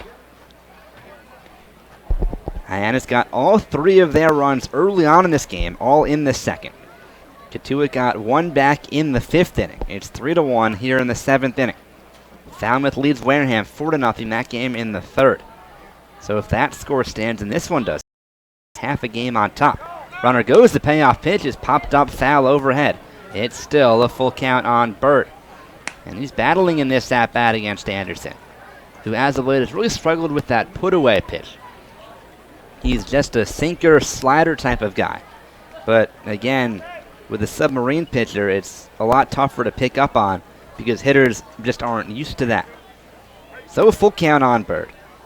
Robinson will probably be running again. He leads off first. Anderson set, the runner goes, and the pitch is slapped towards the left side. Paez on the backhand, can't field it. He trickles up its arm and now fields it. And though for Bird. And even if he played that one cleanly, no chance at Bird, who runs too well. So tough luck there. An infield single for Bird, his 2nd hit of the day. And now Blake Taberry comes up with runners on 1st and 2nd, nobody out. Good speed on both bases. And this is a big moment in this game for Anderson and Cotuit. Already down 3-1 and trying to keep it that way. Corners in, especially Weiss at 3rd expecting a bunt. Paez about halfway toward and a few steps back of the grass.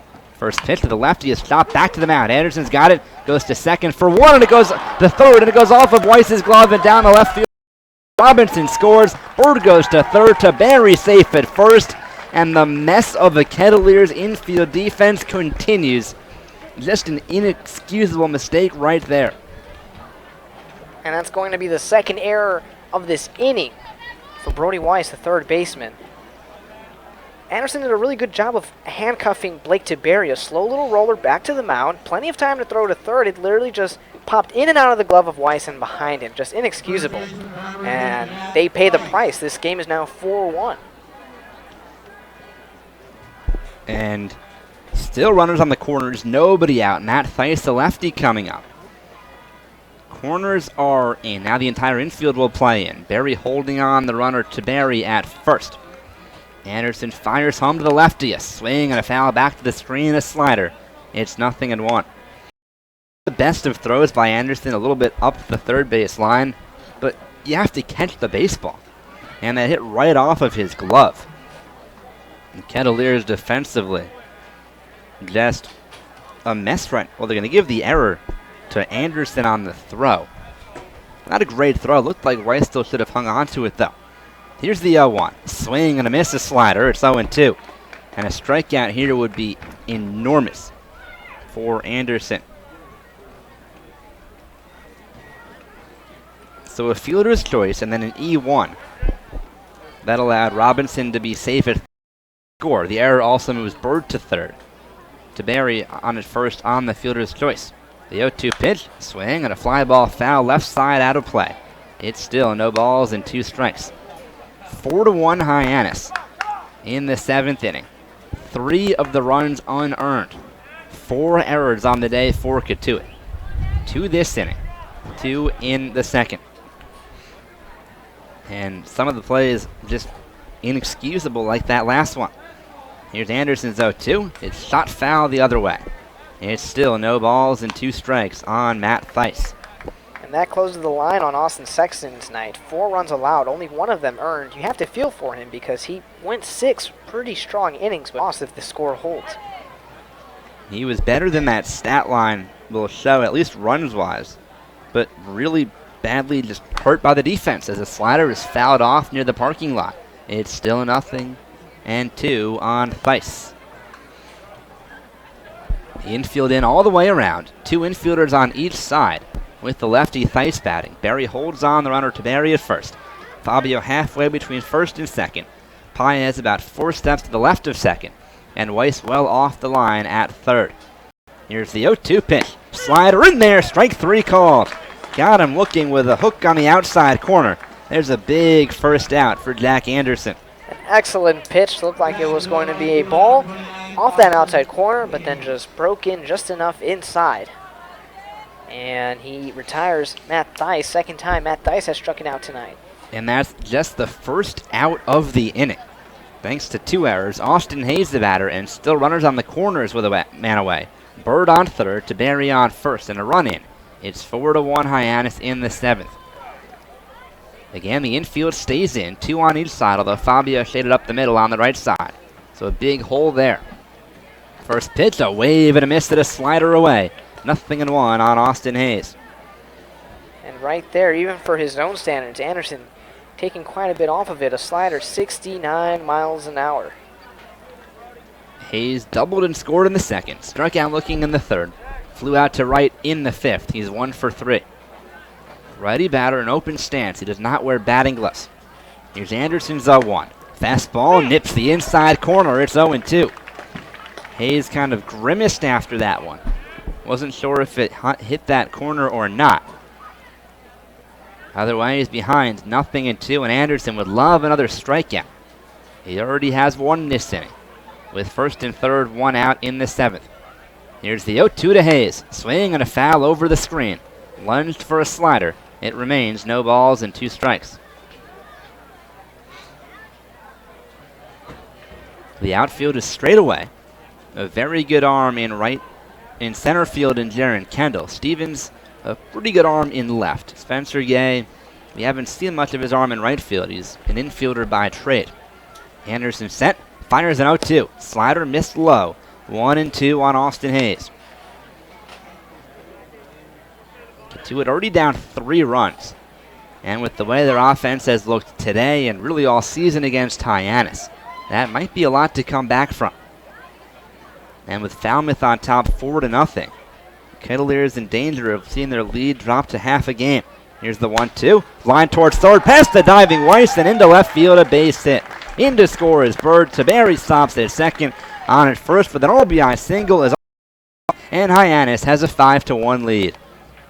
Just a good hit by Austin Hayes, pulling that ball that broke toward the really middle of the plate. Got more plate than Anderson was hoping for, but now the Harbor Hawks extending this lead to 5-1. The Kettleers really in some trouble now. Runners on first and second.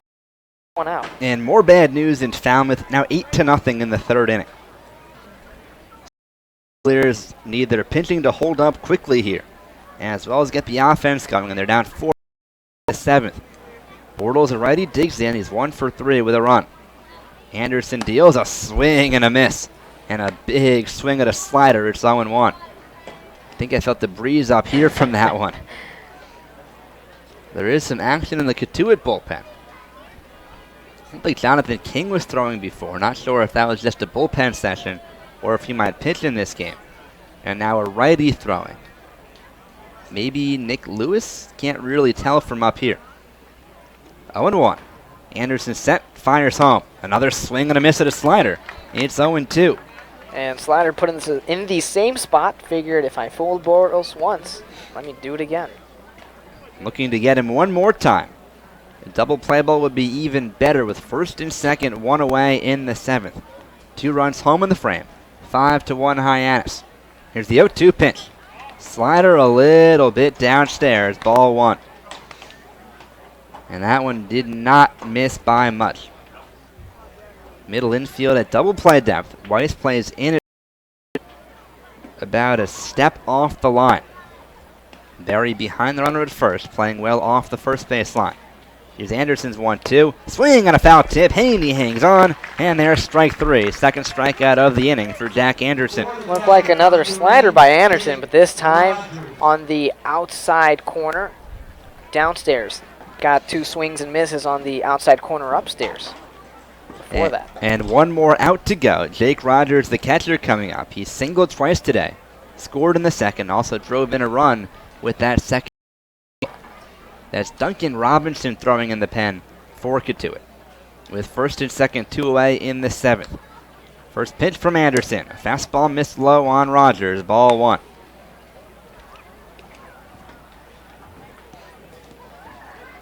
Weiss continues to play in at third, a few steps further away from the line now than with Bortles at the plate. Everybody else on the infield plays back with the right-hand batter. Anderson set, looks 1-0. Slider breaks right down the middle for a strike. It's 1-1. Jake Rogers had today. 2 singles, an RBI, and a run scored.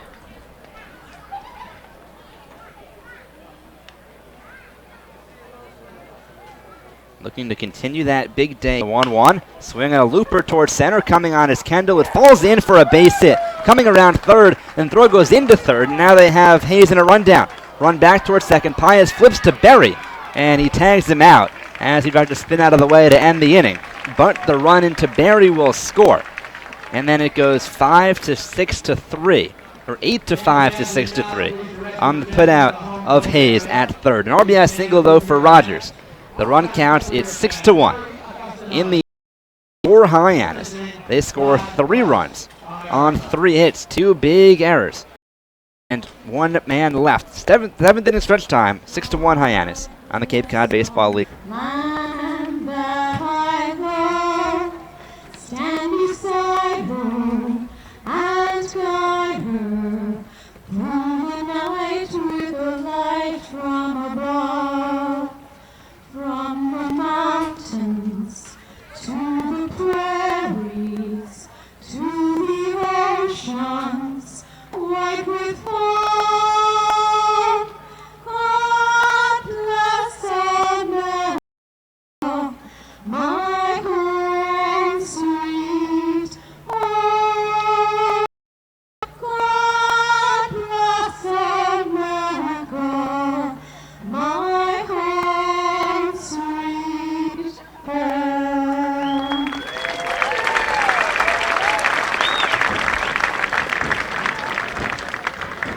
Mary Gasolelli from Martinsville.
Last of the 7th inning, it's 6-1 Hyannis. Hander Mark Skinner on for his 2nd inning of work, and he'll face 8, 9, and 1 with the biggest lead of the day for Hyannis. Cole Fabio leads off, right-hand batter, 1 for 2. Fastball missed low, ball 1 on the righty. After Fabio, it'll be Sage Jenko and Jaron Kendall due up in the home 7th inning. Skinner's 1-0 is chopped high to second. Waiting on a big hop is Hildenbrandt, throws to first low, but dug out of the dirt by Theis. 1 away. Those high hoppers, always tough on an infielder, because you just have to stand there and wait for the ball. But Hildenbrandt did it nicely for the first out. So 1 away in the 7th. That'll bring up Jenko. He drove in the lone run of the day for Cotuit. An RBI single back in the 5th inning. Cotuit trail 6-1. Skinner deals a fastball high to the lefty. 1-0. 3 runs in the 2nd, 3 in the 7th for Hyannis. And of the 6, only 1 earned. Fastball missed low and dropped by the catcher Rogers. 2-0. 5 unearned runs on 4 errors. The defense in the infield has just been brutal for the Kettleers. And an error on 4 different players. 1 on Weiss, 1 on Paez, 1 on Berry, and 1 on Anderson. Here's the 2-0. Swing and a high pop foul out of play left side. It's 2-1 on Jenko.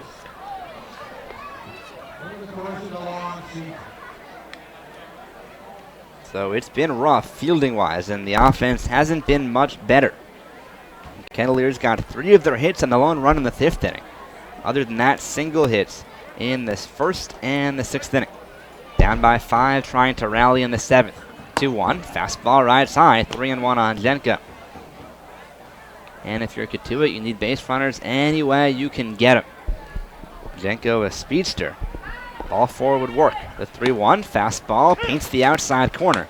The count runs full on the Virginia Tech outfielder.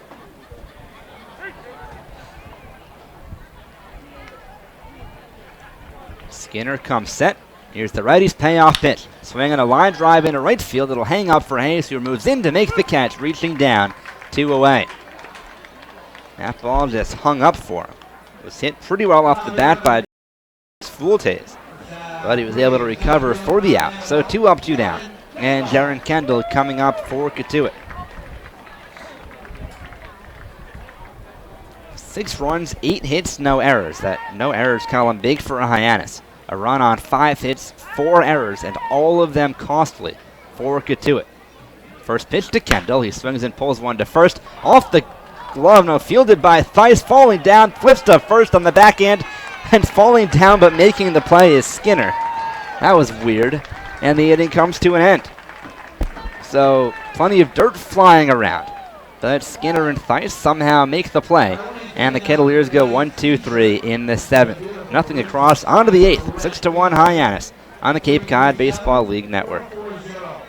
Celebrate history and build for the future, brick by brick. That's the slogan for the Cotuit Kettleers engraved brick fundraiser. The bricks we engrave for you will replace the blank bricks in the plaza area behind home plate. Cheer on the Kettleers, honor that special someone, celebrate a life event, or recognize your business. These are only a few examples of what you might want on your engraved brick. To get started, visit the Kettleers website at www.kettleers.org or stop by the tables under the red tents at all Kettleer home games.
Inning at Lowell Park.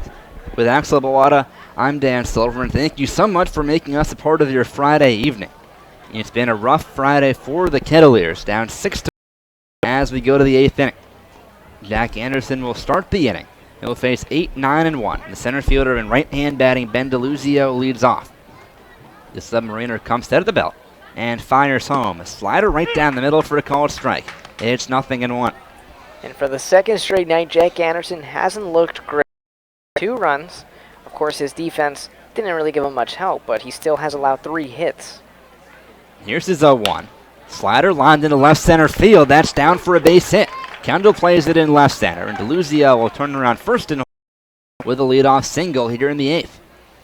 And just a slider that Anderson left up and over the plate. A very hittable breaking ball for a good hitter in DeLuzio, his first hit of the night. So the leadoff man aboard, and that'll bring up the second baseman Tristan Hildebrandt. He's 0 for 2, walked in the 4th. A double play depth. That's Paez at short, Fabio at second. Weiss plays in and off the line at third. Berry holds on DeLuzio, who has good speed. Anderson throws over, almost got away from Berry. DeLuzio dove in safely. Barry had to reach over his body to keep that ball in front of him. The last thing the Kettleers need is another error. Already 4 of them so far through 7+ innings. Anderson set. First pitch. Hildebrand shows bunt, pulls it back, and skips out of the way of a fastball by his feet. Well, Anderson had it for quite a while this summer. Was one of the better Kettleers pitchers. Maybe the best out of the bullpen. But his last probably 5, 6, maybe 7 appearances just have not been the same. Control hasn't been there. He hasn't gotten as many swings and misses. And his ERA has skyrocketed. Here's the 1-0. DeLuzio no throw. A stolen base on what looked like a botched hit and run attempt, but it wound up working out. DeLuzio has stolen base number 10 on the season. And just such a late swing by Tristan Hildebrand. That was a ball in the dirt, low and inside, and perhaps that swing delayed Will Haney just enough for Ben DeLuzio to slide in at second safely. I don't think he was trying to make contact for a hit and run, but DeLuzio runs well enough where he stole that base by himself. So 1-1. Anderson deals. Slider skewed foul off to the right. It's 1-2 on Hildebrand. And you can tell Hildebrand is struggling a bit seeing those pitches. It's the second time he has hit one opposite the way you want, really. Just was well inside and he got handcuffed. So 1-2 on the right-hand batter. DeLuzio on second, no one out in the 8th inning. Anderson deals, slider down and in. He backed out of the way. Literally took a couple of steps backwards. It's 2-2 on the righty. Looking at Anderson's stats, if you go back 5 games to June 18th, after that game, had a 1.5 ERA. Entering today, that ERA up to 3.9. So more than 2 times as high. The 2-2, check swing is in there for a called strike 3, a slider. There's out number 1 in the 8th inning. And then there are times when he'll have pitches like that and make batters look foolish, which is bound to happen sometimes. The problem is those instances have just been too far in between. He's not had the that he needs. So 1 away. Back to the top of the order in Errol Robinson. Batter has reached base 3 times. A walk and 2 errors. Also flat out to right. Scored in the 7th inning after reaching on an error on Weiss. Right-hand batter. Anderson looks at second and deals a slider that missed up and away for ball 1. We're in the 8th inning. Hyannis 6, Cotuit 1. After this game, 2 more left in the regular season. Tomorrow, a home game for the Kettleers, a 4:30 start time. Not 5, but 4:30 against YD. At Wareham on Sunday at 6. The 1-0. Slider curves around the inside corner. 2-0 on Robinson. Right there on that backdoor slider, Jack Anderson barely missing the inside corner of the plate. Behind Robinson, a very capable hitter. 2 balls and no strikes. Anderson set, looks at second, delivers home. Fastball chopped to the right side, takes a big hop for Fabio, hurries to first. And in time. That was a very, very late call from the first base umpire, Bill McCollum. Just stood there for about, 4 or 5 seconds. They just put his hand up, out. No emphatic out call or whatnot. Left us just hanging here. Well, was he out? Was he? Because it was a pretty close play. So 2 away. On to third is DeLuzio and Corey Bird, the batter. 6-1 Hyannis, top 8. Anderson throws to the lefty, a slider off the outside corner. Ball 1. And Dan, by Errol Robinson, that was a chopper that was so high in the air. We talked about it earlier in the broadcast when Mike Pius charged the ball and grabbed it as it hit the ground before it did a big hop. Right there, Cole Fabio electing to let it wait. The 1-0 slider on the outside corner for a strike, 1-1. Part of the problem was the previous hop was so far in front of him, he wasn't getting there. And when you have a chopper like that, those things hang in the air for a while. And he almost lost the play on a very speedy Robinson. Here's the 1-1. Slider taken on the outside corner, a strike. It's 1-2 on Bird. Bird is 2 for 4. Singled and scored in the 7th. Also singled in the 5th. Reached on an error. Not much of a surprise there in the 3-run second. 4 errors on the Kettleers today. 5 of the 6 runs for Hyannis unearned. Anderson's 1-2 is looped foul over the screen. A slider, it's still a ball and 2 strikes.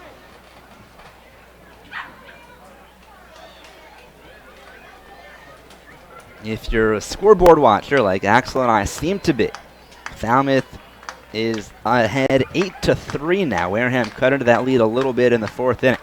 Here's the 1-2 pitch off the outside corner, of fastball. The count is 2-2. Anderson laboring here in the 8th inning. He worked hard last night as well. Gave up 5 runs in that appearance in 1 inning, all earned. The pitch is looped foul, left side out of play. A slider from Anderson. It's still 2 balls and 2 strikes. Deluzio, the runner on third, 2 away in the 8th inning. A 2-2 count on Bird. It's 6-1 Hyannis. It's been a rough day for the Kettleers. 3 runs in the 2nd, 3 in the 7th for the Harbor Hawks, who are somewhat close to clinching the West. Here's Anderson's 2-2. Swing and a high fly ball to center. Ranging in is Kendall. He's got it lined up, and he makes the catch. Inning over. So a leadoff single by Deluzio, but nothing else. No runs, a hit, no errors, 1 left. Middle of the 8th inning, it's 6-1 Harbor Hawks on the Cape Cod Baseball League Network. Do you want or need some Cotuit Kettleers apparel and memorabilia? Well, there's one place to get everything you need. The Kettleers store at Lowell Park, open during all Kettleers home games. We sell hats, t-shirts, sweatshirts, keychains, baseballs, jackets, and everything else you could possibly need. So be sure to stop by and purchase all your Cotuit Kettleers merchandise at the Kettleers store at Lowell Park. And while you're at it, stop by the Kettleers kitchen when visiting Lowell Park for the best food in the Cape League. Enjoy clam chowder, chili, nachos, hot dogs, popcorn, sausages, pizza, turkey wraps, ice cream, candy, and more. For the best food in the Cape League, stop by the Kettleers kitchen.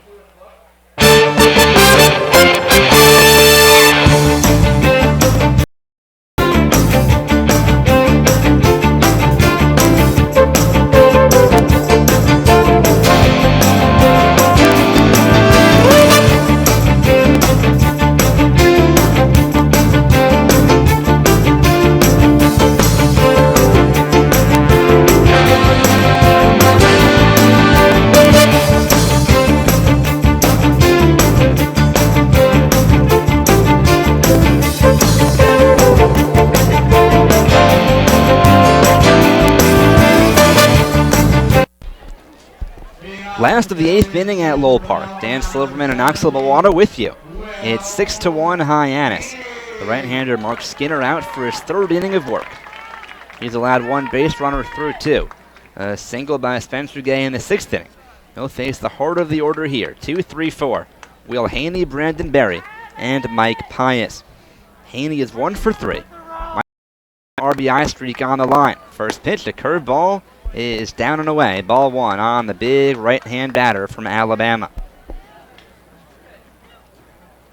The 9-game hitting streak now for Haney after the 1st inning singled up. Here's the 1-0. Curveball missed a little high. 2-0. Well, the Kettleers need base runners, that's for sure. Down by 5 runs and 6 outs left to play with. A walk, hit, whatever it takes to get on base. The 2-0. Fastball taken right down the middle. It's 2-1 on the 6'5" Alabama catcher, Will Haney. Outfield straight away. Deluzio in center, a couple of steps towards left center and back. The 2-1. Fastball nips the outside corner for a strike. It's 2-2 now on Haney. Haney steps out of the box, looks down to third where Mike Roberts gives him signs. Although with a 2-2 count, just the green light. Here's Skinner's pitch. Swing and a bouncing ball foul. Off the screen by the Kettleers dugout. It's still 2-2. It's been a long and frustrating day so far for Cotuit in the field. 4 errors have led to 5 unearned runs of the 2-2. Swing and a bouncing ball foul past third. Haney stays alive. It's still 2-2. He singled in the 1st, struck out in the 4th inning, but reached on a passed ball on the drop 3rd strike. Reached in the 5th inning on a fielder's choice. Here's the 2-2. Curveball line deep down the left field line, heading back towards the corner. That ball is foul. And not by much. Haney kicks the air as he walks back towards home plate. Boy, was that close, and almost a 9-game RBI streak and his 8th homer of the year. Skinner got away with a hanging curveball. He absolutely did, Dan. He just hung a curveball, a fat pitch in the zone, and Haney really cranked it, but he pulled it just a tad bit too much. So still 2-2. Haney back in the box. Skinner deals, swinging a ground ball, foul past third, another curveball. And Haney continues. So he's doing a good job of continuing to fight, but we'll wait and see how this at-bat unfolds, as I'm sure he's frustrated that he missed that. Would have really helped out his team. Wanted it to stay fair. The 2-2. Swing a high fly ball to deep left field. Bird is back, and he will watch that one go. A long home run by Will Haney. Well, he pulled one before. He did not miss that one. A fastball right down the middle from Skinner. His 8th home run of the year. It's 6-2. Wow. Talk about power. That was a no-doubter off the bat of Will Haney. And now a 9-game RBI streak to go along with the 9-game hitting streak. Well, that was impressive. Well, I just surprised that Skinner hung yet another pitch in that same at-bat. Will Haney not making the same mistake twice. Just absolutely crushed that ball.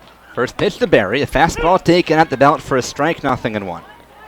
We'll see if that jump starts these Kettleers here in the bottom of the 8th inning, because they are still trailing 4. The 0-1, a fastball misses the outside corner, 1-1 on Barry. Now the heart of the order is due up with no outs. Will Haney lead off home run, so pretty favorable spot for the Kettleers in this inning. And Haney just continues to be red hot. It's unbelievable. One fastball looped foul, first base side, that'll get out of play. It's 1-2 on Barry, who's 0 for 3. He's flat out to right, popped out to second, and grounded out to first. What's more impressive about that Will Haney at bat is not only the power, because he crushed that ball, it's he really fought in that at bat. Here's the pitch, lined into right center field, waiting on those. Hayes now breaks in, and he makes the catch, 1 away in the 8th inning. It's fun too to watch. That was just a bomb, and he's hit plenty of bombs.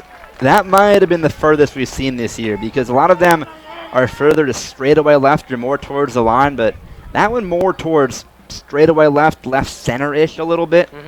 That was absolutely crushed, a towering homer. Mike Paya's batch takes a fastball at the belt for a strike, not. So his 8th home run of the year, 23 RBIs in his last 9 games. Here's the 0-1. Swing and a foul tip, a curveball, 0-2. Last 9 games, so a 9-game hitting streak, a 9-game RBI streak. He is 14 for 36 at home plate, which by itself is quite impressive. The 0-2, fastball, line drive, right center field, a base hit for Pius. Cut off from the gap by Hayes. Pius stumbles around first, and he'll have to hold with a single. I think he was trying to look at the ball while deciding to run to second or not. And probably a good thing to hold it first, because Austin Hayes has a very good arm. So it's a single for Pius, and some theatrics to follow. Dan, while you're looking at Pius slip and fall, I was watching Hayes slip and fall right there in right center. It's like the Bad News Bears here in the 8th inning. It's like they fell simultaneously. But back to Haney. So in those last 9 games, 14 for 36. That's a .389 batting average. He has 4 homers and 13 RBIs. So he's more than doubled his home run stats as well as his RBI. Takes a fastball for a strike on the outside corner, 0-1. Spencer Gay currently a 9-game hitting streak. Extended that with a 6th inning single. Here's Skinner's 0-1, a fastball high. Rogers takes a throw to first and then takes a throw back to the mound as well. I don't know what happened there. It's 1-1 though on Gay. He looked to first, feigned a throw, and then pumped faked back to his pitcher. Here's the 1-1. Curve in the dirt, blocked by Rogers. Ball 2-1 on Spencer Gay. So the Kettleers trying to rally here. They trail by 4. 6-2 Hyannis with 1 on, 1 out, last of the 8th. A 2-1. Swing and a bouncing ball foul past third. It's 2-2. Take away those unearned runs, Dan, in this game would be very, very interesting at this very moment. A 2-1, 2-2 ball game. Those errors coming up huge. 2-2 on Gay. Pius leads off first. Skinner deals, swinging a one-hopper to third, could be two. Bortles to second for one. The turn to first, double play, and that ends the inning. But the Kettleers do get one run on the home run by Will Haney. 1 run, 2 hits, no errors, and nobody left. On to the 9th inning at Lowell Park. It's Hyannis 6 and Cotuit 2 on the Cape Cod League Network. Bank of Cape Cod is proud to sponsor today's Cotuit replay from a former Kettleer, with branches in Hyannis, Osterville, and Falmouth. Discover local banking with Bank of Cape Cod. Devin Marrero from 2010-2011 has this replay. The things I remember about Cotuit were the people and the relationships I made with them. From my teammates to my coaches, the fans of this great community, and most importantly, the Theo Heridas family who hosted me for 2 years. The countless hours Coach Roberts and his assistant coaches spent with me and my teammates is something that I'll never forget. Teaching us the little things about the game to help us reach our ultimate dream of playing professionally is something that I thank them for till this day. Aside from the on-field stuff, my host family has become my second family away from home. They made me comfortable and treated me like I was their own while I was there. Coming home after a game was so much fun because we all just have a blast together, whether it was eating ice cream or going out on the boat or even going to get ice cream every night. I'm so grateful for them, and I couldn't be happier to have them close to me while I'm here playing in Boston for the Red Sox. Devin Marrero with his Cotuit replay, brought to you by the Bank of Cape Cod with branches in Hyannis, Osterville, and Falmouth.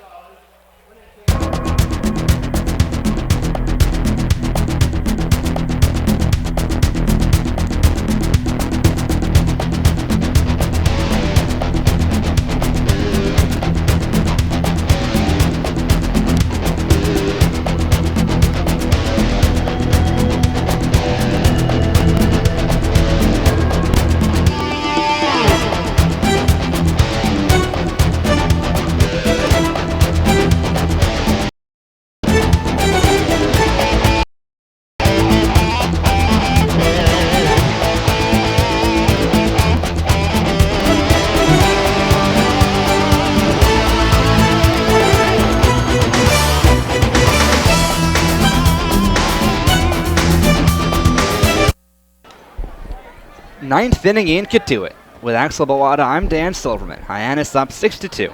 And Duncan Robinson on to pitch. The right-hander faces Blake DeBerry. Robinson deals a fastball that slaps away down the left field line. 0-1 on the left-hand batter. Robinson replaces Jack Anderson, who went 2 innings, gave up 2 runs. Both of them unearned in the 7th inning.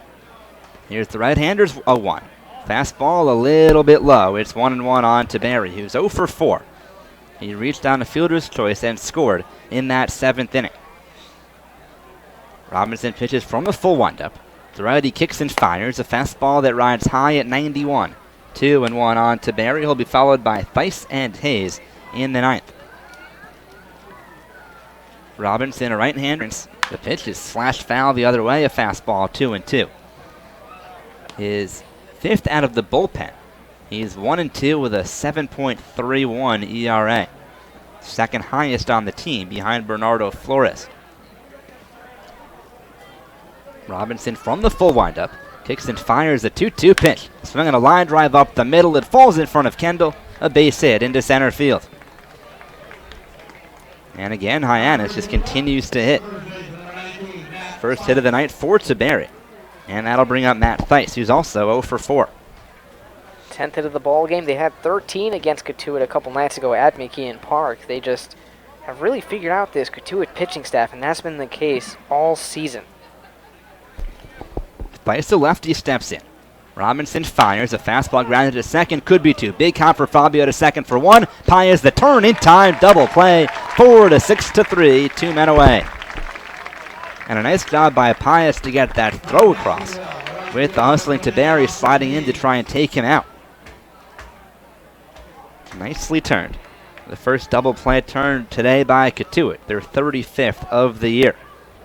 So 2 away, and Austin Hayes coming up. Right-hand batter is 2 for 4. A double, a single, a run scored, and an RBI. He's been a killer for Cotuit. Swing and a ground ball foul on a first pitch fastball from Robinson. 0-1. 6 runs, 10 hits, no errors for Hyannis. 2 runs on 7 hits. 4 very, very big errors for Cotuit in the 9th inning. The 0-1, swing and a miss. Curveball, and he lost his balance, walked across home plate. 0-2 on Hayes. And with those 4 errors tonight, the Kettleers tied for Hyannis for second to last in the Cape League with 57 errors. And the reason why they're losing, 5 unearned runs. Here's the 0-2, a fastball sits high, 1-2. That's the mark of a good team in Hyannis, because when the other team makes mistakes, you have to take advantage. They've done that. The Kettleers have made 2 errors in each of 2 innings. As here's the 1-2, swing and a miss, strike 3. Got him with a curveball. The inning, and in those 2 innings, 3 runs in each, 5 of them unearned.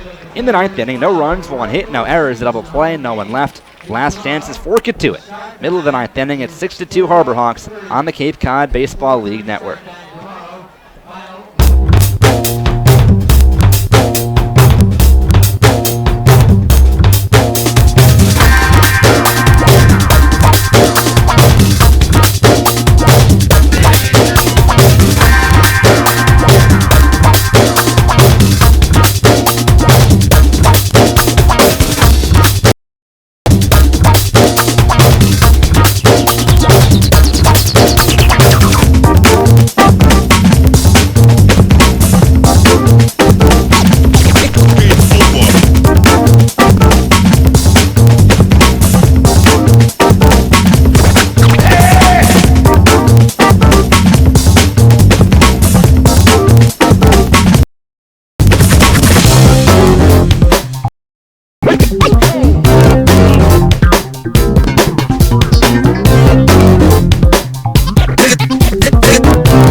Last of the 9th inning at Lowell Park, Hyannis 6-2. And it's the right-hander Aaron Savali to try and close things out. The right-hander from Northeastern has been excellent. 1-0 with a .38 ERA in 13 games, all out of the bullpen. He has 5 saves, 1 earned run in 24 innings. He'll face a pinch hitter leading off. Left-hand batter Josh Rojas comes on to pinch hit for Brody Weiss. He'll be followed by Brett Stevens and then Cole Fabio due-up in the last of the 9th inning. Right-hander pitches from the full windup. Lifts the leg and fires home. A fastball at 92 that missed up and away. Ball 1 on Rojas. Rojas appearing in just his 3rd game with Cotuit. Here's the 1-0 pitch. A fastball skipped to the plate. 2-0. He's 0 for 3 with 2 walks. Went 0 for 1 on Wednesday, pinch hitting in the 9th inning in Hyannis. Started last night's game as the DH, 0 for 2 with those 2 walks. Also hit into a double play. Here's the 2-0 to the lefty. Fastball at check swing, he takes right down the middle. It's 2-1. Although his stats from the California Collegiate League before getting here, remarkable. He hit .420. Here's the right-hander's 2-1 pitch. Curveball missed a little high, 3-1. Well, the Kettleers just need base runners, down by 4 in the 9th inning. In Falmouth, the Commodores up 8-3. 3-1, swing and a pop-up foul left side out of play. Full count on Rojas.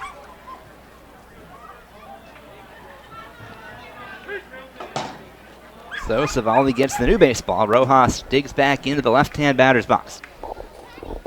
Ready. Here's the payoff pitch. Swing and a foul back to the screen. Lunged for a fastball that was borderline away. A good protective 2-strike swing. Rojas stays alive. Another payoff pitch will be upcoming. Savali ready on the mound as Rojas steps in. Here's the second payoff pitch. Swinging a ground ball to the right side. Diving stop by Theis on a knee. Throws to Savali, covering in time. Beautiful play by Matt Theis. And a good job by Savali to cover. Theis led him to the bag in perfect stride and 1 out in the 9th inning.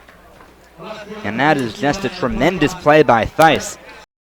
At school in Virginia, but playing first base and playing it very well this summer. Looked like Rojas was going to have his first hit as a Kettleer, but just, like you said, Dan, an incredible play by Theis at first. First pitch to Brett Stevens, down and missed. Took a little bit off of that one. Might have been a slider. 0-1 on the left-hand batter, who's 1 for 3. He singled in the 5th inning. 6-2 Hyannis. We're in the 9th. The pitch, fastball missed away. It's 1-1. Tim Cisnera now in the on-deck circle, so it looks like he'll pinch hit for Cole Fabia. That'll be the 3rd man up in this inning. Here's the 1-1. Swing and a broken back ground ball to second. Played by Hildebrandt, and he throws out Stevens. 2 men down, and the Kettleers down to their final out of the ball game. And Cisnera will indeed pinch hit for Fabia. Fabio Dunn going 1 for 3 with a double and a run. The first run scored by Cotuit. That came in the 5th inning. The second came on a Will Haney 8th inning homer. 6-2 Hyannis. 2 outs, nobody on, last of the 9th. Last hopes for Cotuit. Savali's been lights out so far this season. And trying to work another 1-2-3 inning. The righty ready. From his wind-up deals to Cisnera. A fastball a little bit off the outside corner for ball 1. Hyannis on the verge of sweeping the season series. The 1-0. Line towards left. Racing back is Bird. He's got a play. He makes the catch. And the ball game is over. The Harbor Hawks have swept the season series from the Kettleers 6-0 as they win today at Lowell Park in convincing fashion by a final score of 6-2. And looking outside of just this game, Axel, Hyannis is a team that Kettleers, if they make the playoffs, might play next week. And then the Kettleers might not even make the playoffs at this point because right now Falmouth on top of Wareham 8-3 in Falmouth. So if that score stands, Cotuit will be just a half a game ahead of the Commodores for the 4th and final playoff spot. Falmouth coming off a 7-game skid that we said this has to be the worst time. Well, now the Kettleers, a 3-game losing streak, literally at the worst time, just a half game ahead of Falmouth if Falmouth does indeed beat Wareham. We'll keep an eye on that ball game. But most importantly, there's 2 more games in the season. Tomorrow, a home game at 4:30 against Whitey, an East Division team. But more importantly, on the last day of the season, the Kettleers travel to Wareham to face the Gatemen in a game that may determine whether or not the Kettleers make the playoffs. And just a really, really tough time streak and 3 straight games against West Division opponents, 2 of which against the Harbor Hawks, who have absolutely owned the Kettleers this season. They really decimated Cotuit. And this game, if you look at the numbers coming into this, basically sums up the season. In the 5 games previously, Hyannis had averaged 6 runs per game. They got 6 today. Cotuit had averaged 2.2 runs per game. They got 2 today, so right where these teams have been. And it was really just the errors that killed the Kettleers because they gave up 5 unearned runs, made 4 errors in this game. And that's a recipe for losing baseball. Austin Sexton will get the loss. By no means did he pitch a bad game, was not helped out by his defense, and Jack Anderson did not hit best stuff. He doesn't give up an earned run, but either way, you can tell that his arm may be getting tired. The Kettleers have really relied on him this season, and perhaps they've relied on him a bit too much. And he's just been struggling as of late. Didn't help, though, that he came in and did not get helped out by his defense. Gave up a couple of unearned runs. So as you said, Sexton gets the loss. Doesn't deserve it. Went 6 innings, gave up 4 runs, just did not get the defense or the run support that he needed. Thomas Burrows gets the win. He pitched well, 5 innings of 1-run baseball for Hyannis, as the Harbor Hawks take it by a final score of 6-1 here in Lowell Park. The silver lining here, Will Haney did his part tonight, 2 base hits. Well, 1 base hit was actually a home run. It's a bomb of a home run, too. I mean, that was quite possibly the longest home run he's hit this year, which for him is saying something. So the good news is that he is still playing really well.